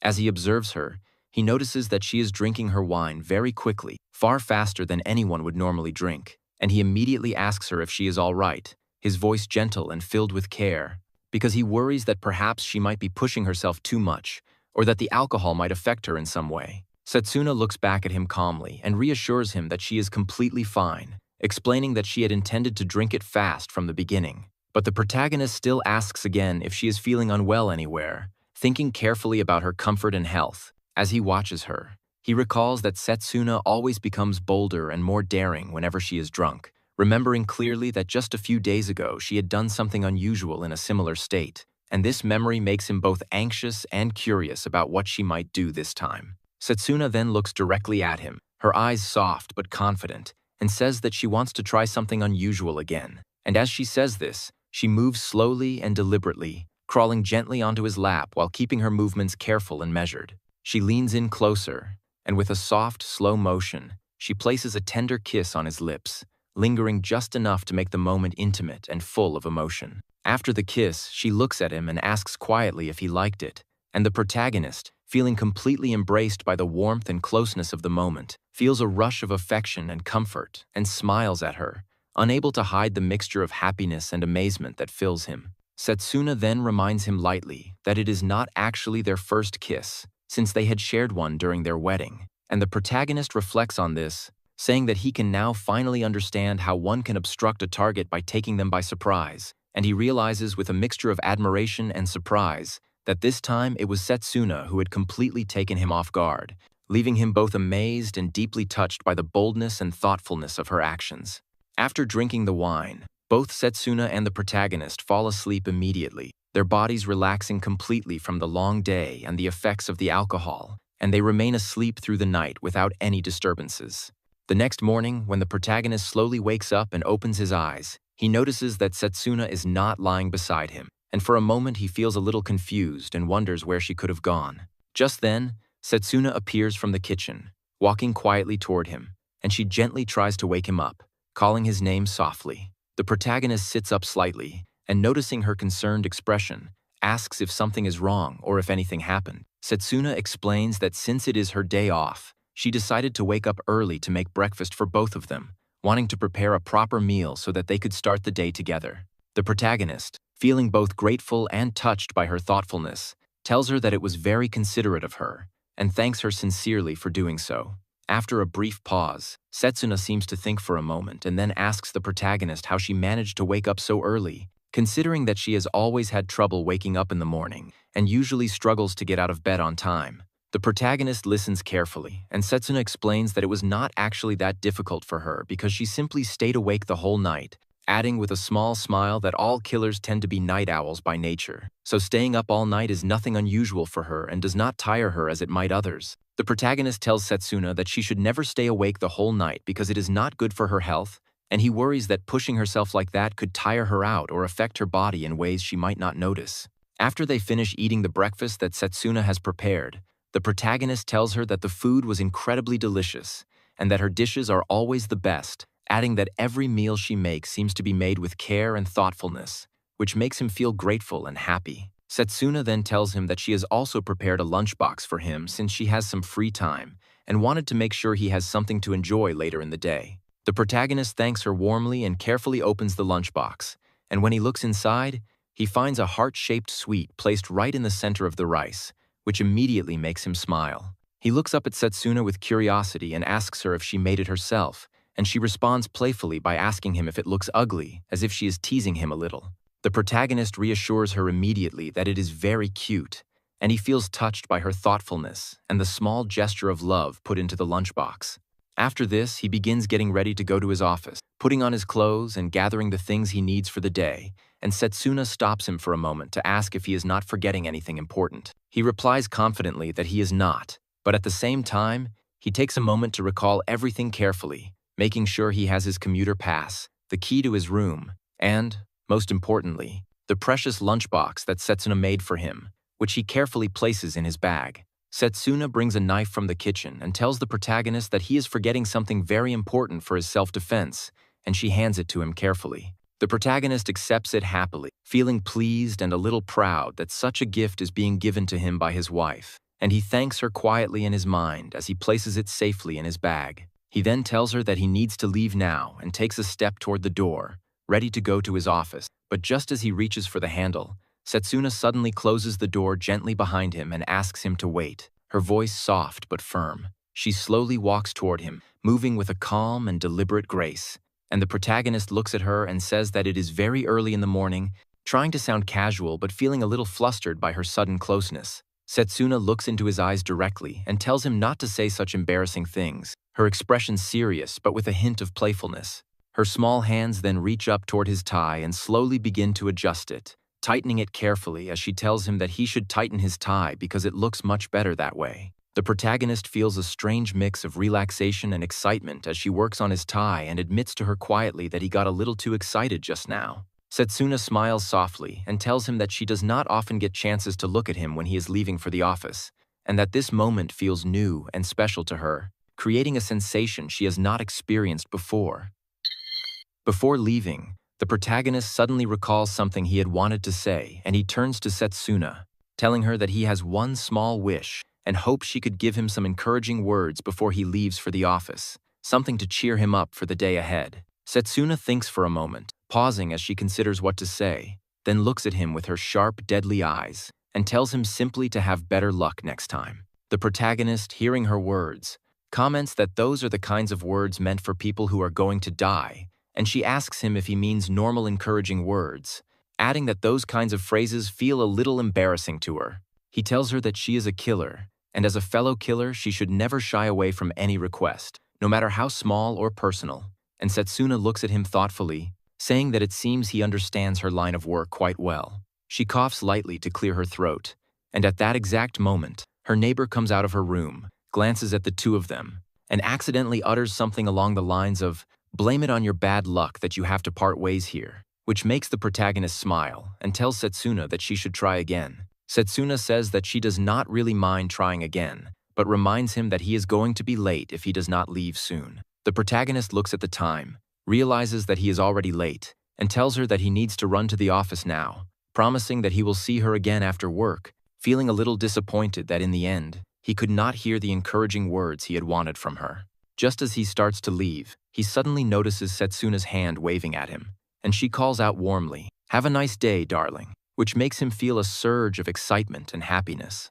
He smiles back and tells her that he is going now, and Setsuna waves her hand once more to say goodbye, her gesture lingering in his mind as he hurries off toward the office. Setsuna had received an urgent job from one of her clients, which required her to leave home and be away for at least 1 week, and during that time, she could not see the protagonist, which left her feeling restless and uneasy. When she finally returns home after the week has passed, she suddenly wraps her arms tightly around the protagonist in a spontaneous hug, as if to make up for the days she was away. The protagonist, surprised by her sudden embrace, asks her gently what happened or why she is holding him so tightly. Setsuna tells him that she has been feeling a strange emptiness inside her during the time they were apart, a feeling that arose simply from not being able to see him, and it made her realize how much she missed his presence. The protagonist then asks her if the request from her client had been particularly large or difficult, and Setsuna confirms that it had indeed been a very important and urgent request that required her full attention and effort, which explains why she had to leave home for such a long time. Understanding how hard she has worked, the protagonist tells her that now she should take a moment to relax while he prepares coffee for both of them, giving her a chance to rest and settle back in. While saying this, he turns on the TV in the living room, intending to have some background noise, when suddenly a breaking news broadcast appears on the news channel, reporting that the president of the unknown republic has been found dead in his residence, killed by an unknown hitman. The Prime Minister announces on the TV that the Japanese government has immediately used its full authority to gather all information regarding the sudden and shocking incident, trying to understand what happened and who was responsible for the president of the unknown republic being killed in his own residence. As the news continues, Setsuna suddenly points her finger at the TV with a calm but confident expression and tells the protagonist that it was she who killed the president, stating it plainly, as if it were just another task she had completed. The protagonist, hearing this, cannot believe it at first and feels a mixture of shock, awe, and admiration, realizing that his wife, the woman he knows and loves, is capable of such a precise and extraordinary act. He tells her that she has done a magnificent job, speaking sincerely and with a quiet respect for her skill and professionalism. Setsuna then looks at her phone casually and tells him that her company is giving her a special bonus for completing the task, as a recognition of her exceptional work. And the protagonist, trying to process everything, wonders aloud what kind of bonus one could possibly give for assassinating the president of a country. The protagonist wonders quietly to himself if the bonus could be $1 million wired directly into Setsuna's bank account, imagining how vast such an amount of money would be and what it could mean for them. Setsuna notices his curiosity and casually shows him her phone, telling him that she will indeed be receiving a very large sum of money, confirming that the bonus is substantial and more than he could have imagined. The protagonist smiles at her and tells her that with that much money, they could enjoy a luxurious meal together to celebrate her incredible success and the completion of such an extraordinary task. Setsuna, however, says that she is feeling a little tired after finishing this demanding job, her voice calm but carrying the subtle weight of fatigue, and the protagonist immediately reassures her that it is not strange at all considering she has just returned from a long and exhausting trip. He tells her that he will take care of making dinner for both of them, wanting to help her relieve some of her fatigue and ensure that she can rest properly, and he adds with a warm smile that he is also going to show her just how capable he is in taking care of her. While he is busy preparing the dinner, Setsuna suddenly gets up and puts on her cooking apron, moving with a quiet energy that contrasts with the fatigue he can still see in her eyes. She tells him that the long standby time during her recent mission had made her feel extremely stressed, and that she feels a need to do something active to relieve that tension, as if moving and working with her hands can help her release the pressure that has built up over the past week. She then asks him if she can also make a dish for their meal, and the protagonist smiles at her suggestion, feeling happy to see her motivated and engaged, and he tells her that in that case, they shall make their dinner together, turning the cooking into a shared activity that they can both enjoy. As they work side by side in the kitchen, he notices how Setsuna chops the onions with precise, almost ruthless movements, moving the knife as if she were slicing through an enemy. Yet there is a subtle joy in her expression, showing that despite being completely tired from her trip and her mission, she is enjoying the process of cooking and the normalcy of the moment. She quickly prepares several dishes with efficiency and skill, and after finishing each one, she turns to the protagonist and asks if he would like to take a bite, her tone light and teasing. The protagonist smiles warmly at her and tells her that he would love to. Then Setsuna carefully fills a spoon with 1 tablespoon of the food she has prepared by hand and slowly moves it toward the protagonist's mouth. Her movements deliberate and gentle, and the protagonist feels a sudden wave of shyness, unsure how to react to the intimacy of the gesture. Setsuna notices his hesitation and tells him that she will not be able to feed him if he does not open his mouth, her tone teasing but patient, encouraging him to take the bite. After a moment of nervousness, he somehow opens his mouth, and when he tastes the food, he finds it incredibly delicious, savoring the flavors and feeling warmth from her effort and care. The protagonist feels a pang of guilt, realizing that he had been the one supposed to make dinner for Setsuna, but instead, the moment has unfolded like one of their everyday routines, with her feeding him and sharing the experience in a natural, affectionate way. Setsuna notices his thoughtful expression and asks him if he does not like the food, her voice curious but gentle. The protagonist reassures her that he truly appreciates her effort, yet he feels that he should be the one to apologize for not being the one taking care of her as he had intended. Seeing this, Setsuna smiles softly and tells him that now it is his turn to feed her some of the food he has prepared, and he takes 1 tablespoon of the dishes he made together and carefully feeds it to Setsuna. While feeding her, the protagonist feels a sudden wave of embarrassment, unsure how to act and noticing the closeness of the moment. And Setsuna teases him gently, saying that it is embarrassing for her to wait while keeping her mouth open, making him feel even more flustered.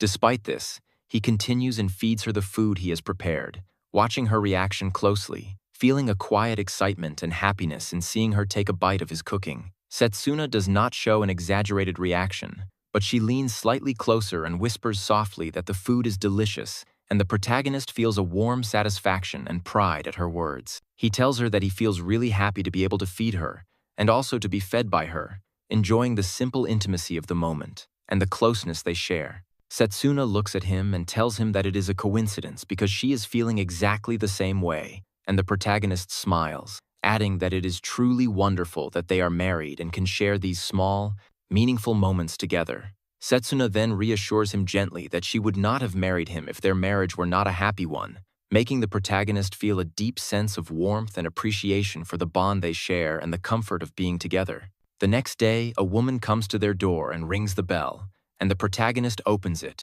noticing immediately that someone has arrived with a delivery. He asks the delivery woman where the package is, and she casually pulls a small bottle from her pocket and opens it, releasing a scent into the air. As the protagonist inhales the fragrance, he begins to feel drowsy almost instantly, his vision blurring slightly, and his body becoming heavy. Suddenly, a large number of knives and forks fly out from the kitchen with incredible speed, creating a dangerous scene, and the delivery woman barely manages to dodge them, stumbling slightly but avoiding serious harm.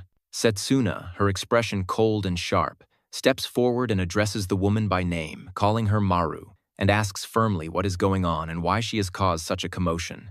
Mari tries to explain quickly that it was just a harmless joke and that she only wanted to test a new fragrance she had created, assuring Setsuna that the scent is not meant to cause any harm to anyone's body. Setsuna looks down at the protagonist, noticing that he has not yet opened his eyes and is still affected by the scent, and she turns back to Mari, informing her that he is in no condition to respond yet. Mari responds nervously that the protagonist must have inhaled too much of the fragrance accidentally, but she offers to try calming him with a gentler version of the scent to help him wake up safely. But just as the protagonist smells Setsuna's usual perfume, he suddenly wakes up, feeling alert and disoriented, and starts freaking out, asking Setsuna loudly what has happened and why he feels so strange. Setsuna quickly calms him down while Mari steps forward and introduces herself to the protagonist, explaining that she is Setsuna's colleague and that she has brought some presents to celebrate their wedding. Mari shows them a special set of fragrance oils that she has created herself and tells them that each one is unique and carefully crafted. She also explains to the protagonist that she is a perfume and fragrance expert, well known in her field, and she has gained a great deal of fame for her creations. The protagonist thanks her politely for her presence and the thoughtful gifts, but as he observes her, A sudden thought crosses his mind, making him feel a little tense. He realizes that she is not only an expert in fragrance and perfume, but also someone who works in the same line of dangerous, skilled work as Setsuna. Sensing his reaction, Setsuna explains calmly that Mari is actually an assassin expert who is very well known for her exceptional skill in using drugs and poisons. Mari smiles at the protagonist and reassures him that he does not need to worry about the fragrance set at all, explaining that there is not a single drop of poison in it and that it is completely safe. She then recalls to them both that Setsuna and the protagonist had first met at a drinking party held at her own place, and Setsuna nods in agreement, confirming the memory. Mari lightly pats Setsuna on the back and teases her, saying that she never expected Setsuna to be such a player and could not imagine that she would actually pick up a guy despite initially not wanting to attend the party at all. The protagonist, feeling a mix of amusement and nostalgia, tells Mari that a lot has happened between him and Setsuna since that day, and Mari leans closer with interest, asking him eagerly to share exactly what had happened between them. Setsuna quickly intervenes, pushing Mari slightly away and whispering to the protagonist that Mari is also a seduction expert and that he should be careful about what he says. Curious, the protagonist then asks Mari if she works at the same place as Setsuna, and Mari confirms that she does indeed work in the same division as Setsuna, adding that they were once the best-known rivals in that division and had competed fiercely. The protagonist asks Mari what she meant by once, curious about why she used that word. Mari explains that Setsuna has changed a lot since she married him, showing a completely different side of herself compared to her days as his rival. The protagonist immediately feels a twinge of worry, thinking that perhaps her performance at work might have declined, or that marriage somehow affected her abilities. Setsuna quickly reassures him, telling him that her performance has actually skyrocketed after their marriage, and that she has now become the idol of the entire assassination world, admired and respected by many. Feeling a mix of pride and playful jealousy, the protagonist grabs Setsuna by her shoulders and teases her, saying that she must be so jealous. Setsuna laughs softly and replies that she is in no position to feel jealous of anyone, adding that, according to her memory, Mari also had a partner once. Mari chimes in, teasing them further, and says that her partner ran away. Both the protagonist and Setsuna are taken aback for a moment, unable to believe her words, and Mari repeats loudly that he ran away like a scared little cat, emphasizing the humor of the situation. Then, with a small smile, Mari reaches into her purse and pulls out a bottle of wine, telling them that she has brought another present to celebrate their marriage, adding to the warmth and festive feeling of the moment. Mari asks both of them to drink the wine with her, and after she says this, they take out 3 small cups and carefully pour the wine into them, each cup filled just enough for a celebratory toast. Mari raises her cup and says that she wishes for Setsuna and her husband's happy future, and adds that they should also commemorate her own new journey as a single person, marking the moment with a light-hearted sentiment. The protagonist whispers quietly to Setsuna that he had been a little suspicious of Mari at first, admitting that he thought she might be looking for an excuse to spend time alone with Setsuna. Setsuna whispers back calmly that he should not misunderstand, reassuring him that Mari is just a colleague and that they are not particularly close. Mari, overhearing a part of their conversation, insists that they are not just colleagues but also rivals, adding a teasing note to her words. Both Setsuna and the protagonist shake their heads and quietly disagree with her, laughing softly at the playful argument. The protagonist then asks Mari if she is not drinking a bit too much, worried about her well-being, and Mari responds confidently that she is used to all types of poisons and drugs, implying that she can handle the alcohol without any problem. The protagonist turns to Setsuna and comments that Mari is still very bad at handling alcohol despite her skills, and Setsuna smiles gently and replies that she does not need to force herself to drink strange or unusual things after work. Mari leans in closer to the protagonist, her voice soft and almost teasing, and slowly whispers into his ear that it is exactly the reason he should encourage her to drink if he truly wants to enjoy a sweet and playful moment with her, explaining that after drinking just a little, her cute and charming side naturally emerges, revealing a part of her personality that is normally hidden beneath her professional exterior. Setsuna, hearing Mari's words, smiles gently and tells the protagonist in a calm but warm voice that she really does not mind if he wants to share a sweet moment with Mari, speaking in a way that shows she is comfortable with the situation and trusts him completely, adding a layer of subtle reassurance that eases some of the protagonist's initial hesitation. The protagonist, feeling a mixture of amusement, mild sadness, and a touch of embarrassment at the unexpected situation, looks away for a moment, quietly telling Setsuna that he will give his best effort to handle the situation appropriately, hoping not to upset either of them while still acknowledging the playful challenge Mari has presented. Mari, noticing the way both Setsuna and the protagonist react to her teasing, studies their expressions closely, her eyes sparkling with curiosity and amusement, and she asks them directly if they are merely dating, pointing out that since they are already a married couple, they should feel completely free to act as they wish without any embarrassment or hesitation, emphasizing the absurdity of their modesty in such a private and intimate context. Setsuna and the protagonist exchange a glance, both of them showing clear embarrassment on their faces, their cheeks slightly flushed as they try to hide their reactions and compose themselves, aware of how their subtle interactions reveal their feelings for each other.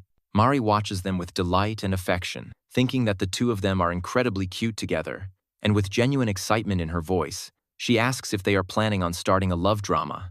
Mari continues, saying that she is simply jealous of the protagonist and Setsuna, her tone a mix of teasing and admiration, and she asks Setsuna how she could manage to marry someone while working as an assassin, highlighting how unusual and difficult such a situation must be. Setsuna calmly reminds Mari that it was her own body that connected them, implying that their bond and intimacy made everything possible, and she adds that it is all thanks to Mari in a joking, appreciative way. Mari takes a small sip from her cup and remarks that it is almost impossible for assassins to get married, noting that assassins are usually hostile toward one another, and that it is extraordinarily difficult for ordinary people to live a normal life alongside assassins because of their dangerous and unpredictable nature. She then turns to the protagonist and asks if there have ever been moments when he could not understand what was going on in Setsuna's mind, clearly curious about the challenges he faces in understanding a skilled assassin. The protagonist responds by telling Mari that she is a beautiful woman and therefore surely has many men chasing after her, acknowledging her charm and skill. Mari smiles and replies that she does indeed have many men chasing after her, but the real problem arises when they start living together, giving the example that her partner could accidentally smell her poisonous perfume and die on the spot. Mari continues, explaining that it is almost impossible for people in her line of work to live a normal life because no ordinary person could ever truly understand them or the dangers they face daily. She recalls a particular time when she had just completed a large and difficult contract for her company and returned home, hoping that her partner would at least welcome her warmly and show some care after her long and exhausting work. However, instead of giving her any affection or attention, her partner simply remarked that she was scary, leaving her disappointed and frustrated. Mari tells them that all she had wanted was for her partner to hug her and ask about her day, to show some small understanding or appreciation of her effort and presence. She then notices that Setsuna and the protagonist are quietly trying to look away, and with mild surprise in her voice, she asks them if they have ever done something like that themselves, teasing them about their own relationship. Mari continues with another story, recalling an occasion when her partner got extremely scared and even ran away when she became angry, thinking that she might actually try to kill him in her fury. She laughs softly while holding her wine and reassures them that despite her dangerous skills and the intensity of her work, she would never actually try to kill her partner, emphasizing that she is not insane. After drinking all of the wine, Mari falls asleep on the table, her head resting lightly on her arms, completely relaxed. The protagonist looks at Setsuna and tells her that he really does not understand what Mari went through in her life and in her work, as she is the only person he has ever dated, and the only one he truly knows intimately. Setsuna smiles softly and replies that from what Mari has said and the way she behaves, the protagonist must be a rather strange guy to attract the attention of someone like her. The protagonist pauses for a moment, wondering quietly to himself if he really is that strange, and feels a mix of confusion and amusement. Then, Setsuna leans closer and suggests that they should drink a bit more to celebrate the miracle that brought her into his life and led her to him, making the moment feel intimate and meaningful. The protagonist nods and adds that they also have to express their thanks to Mari for her presence and the gifts she brought, acknowledging her efforts and the care behind her actions. Just as they are about to continue, Mari suddenly wakes up with a loud exclamation, shouting that she is awake now, startling them both. She laughs lightly and says that, as someone skilled in handling poisons, she can also manage alcohol very well without any trouble.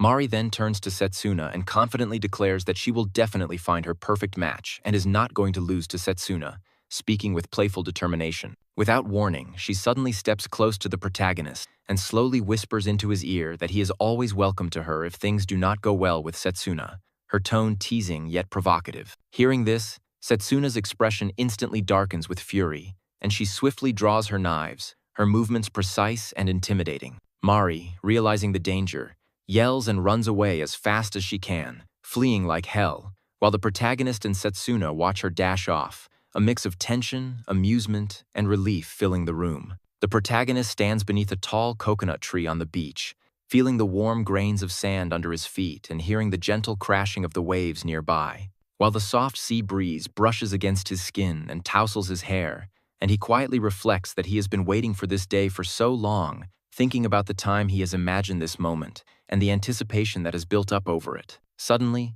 Setsuna appears from behind him, stepping lightly across the sand, her presence catching him completely off guard, and she speaks with a small, teasing note in her voice, saying that she does not often get the chance to wear these clothes and asking him nervously if she looks strange or awkward in them, as though seeking his honest opinion while masking her own self-consciousness. The protagonist turns to her with a warm smile, looking at her carefully, and reassures her in a soft, heartfelt voice that she looks incredibly beautiful, more than he could ever describe in words, and even adds that he would not regret a single thing, even if he were to die right there on the beach. So overwhelmed is he by her presence and the sight of her standing there, radiant and composed. Setsuna hears his words and lets out a small, amused laugh, teasingly remarking that she would be in serious trouble if he really died there, her tone blending concern, humor, and a little flirtation, showing both her care for him and her playful side. Then, with a slightly flustered smile and a gentle blush spreading across her cheeks,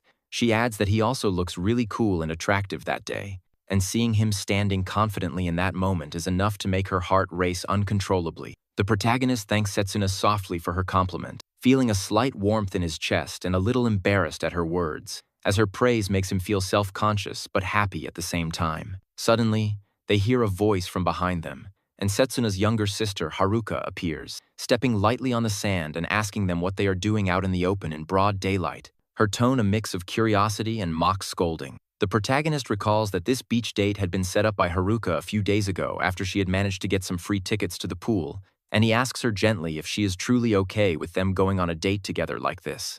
Haruka replies confidently that she is okay with it, but she explains that initially, she had only intended to invite Setsuna, and since both Setsuna and the protagonist are married, it would have been considered bad manners to ask Setsuna to go on a date alone with her, showing her careful consideration and sense of propriety. Walking closer to the protagonist, Haruka gives him a sly, teasing warning, saying that he must never let his guard down around her because she could make a hole in his skull with her gun at any time. Then, suddenly, she pauses and frowns, realizing that she has forgotten to bring her gun with her, and her expression shifts to frustration. She shouts at the protagonist dramatically, telling him that she could easily kill him any time starting from tomorrow onward. The protagonist laughs softly and says that if that is the case, it means they will have to call a ceasefire for the day, jokingly referring to Haruka's earlier threat. Turning to Setsuna, he tells her that he has always wanted to come to this pool, his eyes lighting up with excitement as he points toward the various attractions, explaining that there is the wave pool where people can ride the waves, the jet massage pool that provides a relaxing water massage, and finally the pool's main attraction, the hydro pump, which is a water slide designed for two people to ride together at the same time. Setsuna's eyes widen with interest, and she tells him that she definitely wants to try the hydro pump, her tone filled with excitement and playful anticipation. The protagonist smiles warmly at her and says that he would love to accompany her, looking forward to the fun and the shared experience. Just as the mood becomes light and playful, Haruka suddenly pops up again, her presence interrupting their moment, and asks if they could postpone their dating plans for a little while. She explains, with a note of frustration in her voice, that she did not come to the pool to watch them go on a date and feels ignored because they even forgot her original request. With her usual calm and composed expression, she adds that she will be taking the test to receive her C-rank assassination license this year. The protagonist wonders quietly to himself what an assassination license could be, feeling a mix of curiosity and disbelief, and he questions whether assassins actually need a license to perform their dangerous and secretive jobs.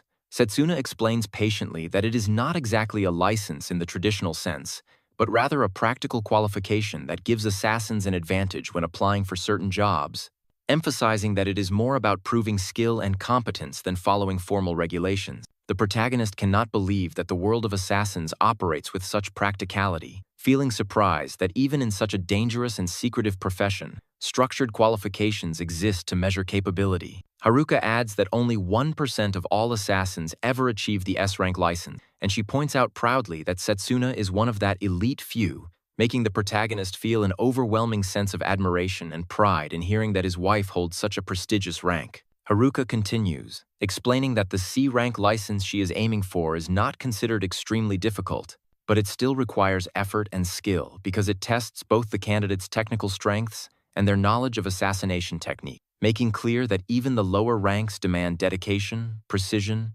and a thorough understanding of the craft. Haruka explains carefully that there are many techniques and skills that assassins are expected to learn and master over time, but there is one particular ability that she has not been able to fully grasp yet. And because of this gap in her training, she is asking both Setsuna and the protagonist to help her learn and master it properly, showing both her determination to improve and her trust in them as capable guides. The protagonist initially feels a mix of nervousness and curiosity, wondering what kind of terrifying or dangerous technique it could be, imagining something potentially lethal or extremely difficult, but within just a few minutes, he quickly realizes that it is not scary at all and feels a wave of relief wash over him.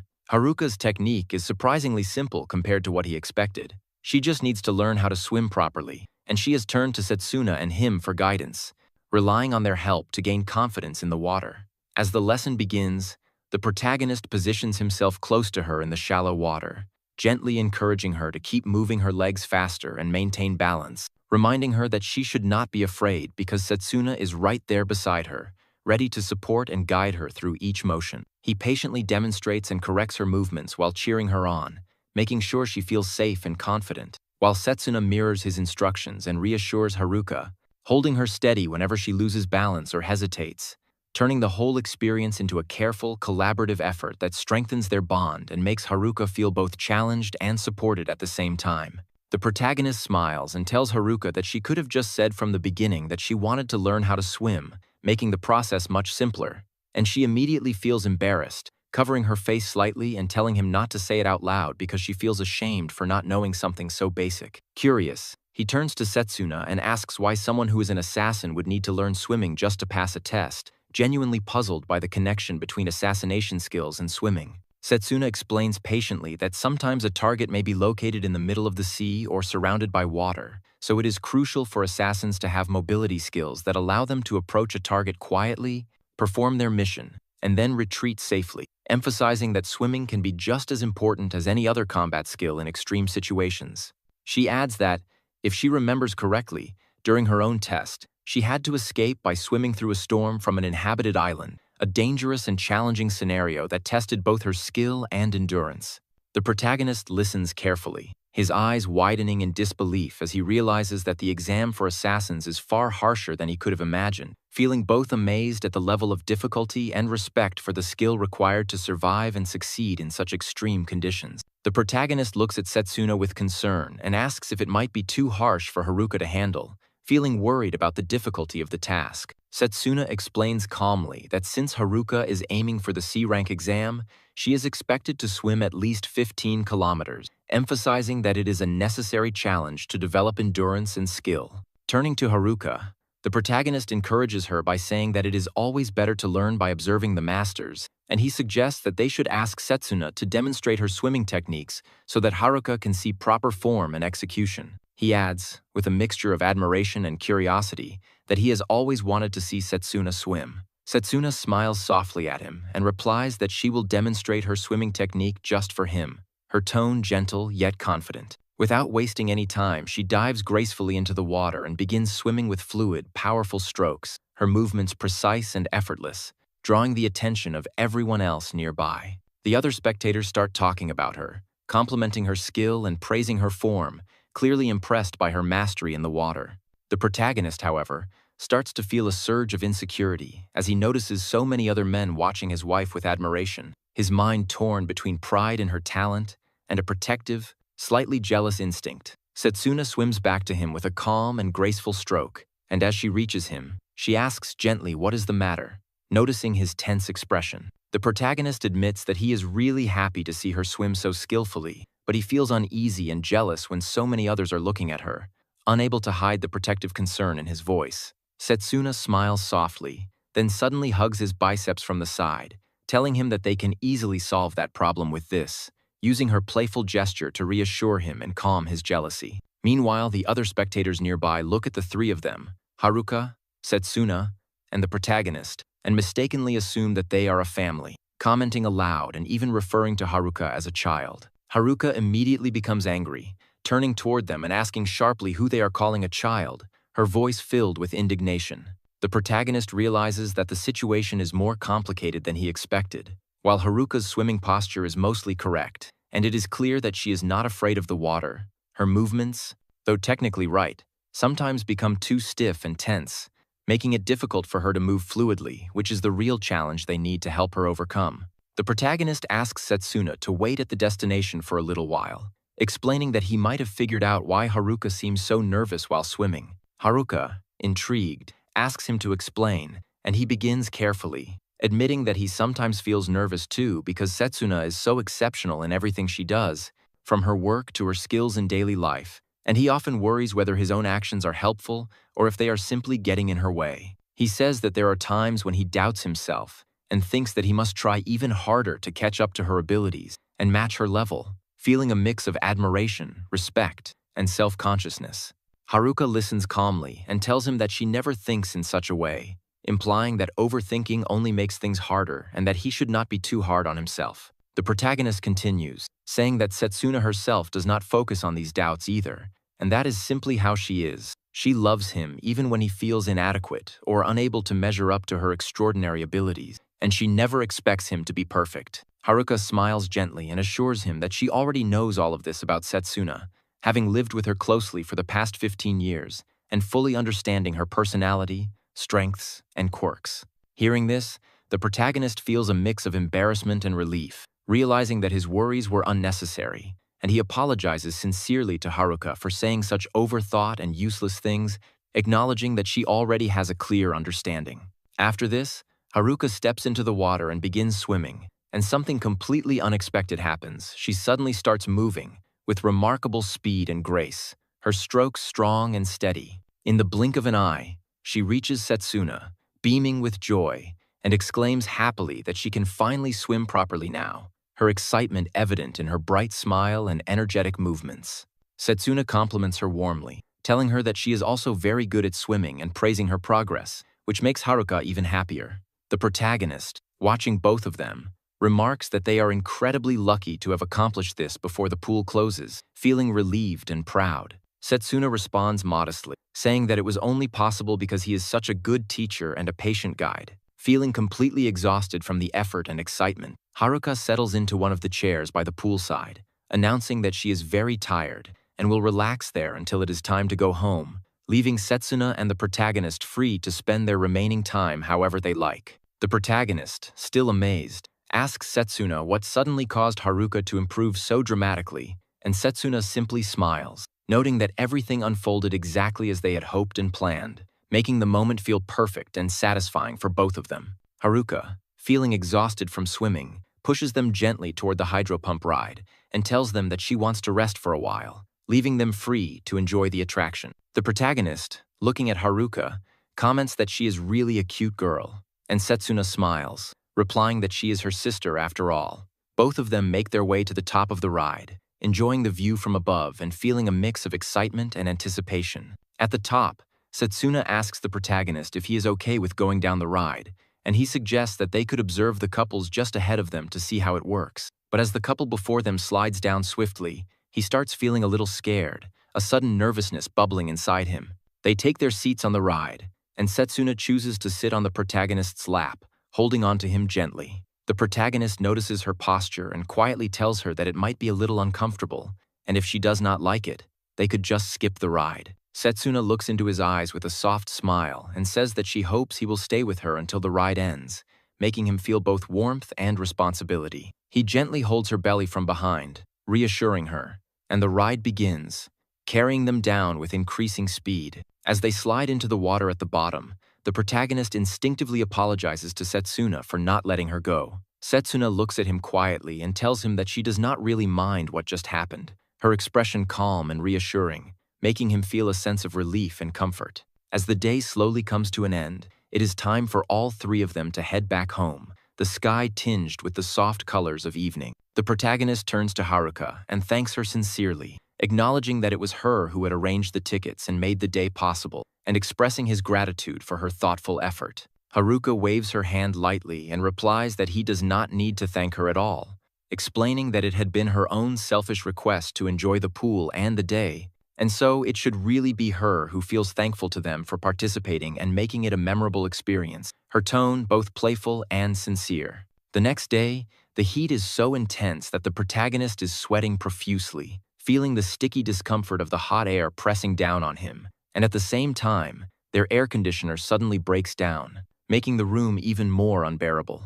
The protagonist recalls that in his childhood, they used to fix such appliances by tapping on them repeatedly and suggests that it might work again. Setsuna, curious and willing to try, hits the air conditioner very hard, but instead of fixing it, the machine completely breaks down, leaving them without any cooling. The protagonist comments that it would have been much better if they had just bought an electric fan. Setsuna, not willing to give up, brings out a paper fan, explaining that it is all she has, and begins waving it to create a little breeze so that the protagonist can feel a bit cooler. He thanks her sincerely for her effort, but feels that he cannot just let her do all the hard work while she provides all the wind, so he fetches another paper fan and starts blowing toward her in return. They continue like this for a while, each trying to help the other feel more comfortable, until the protagonist suddenly loses all of his stamina from the effort and collapses onto the ground, exhausted, while Setsuna keeps blowing the air toward him with ease.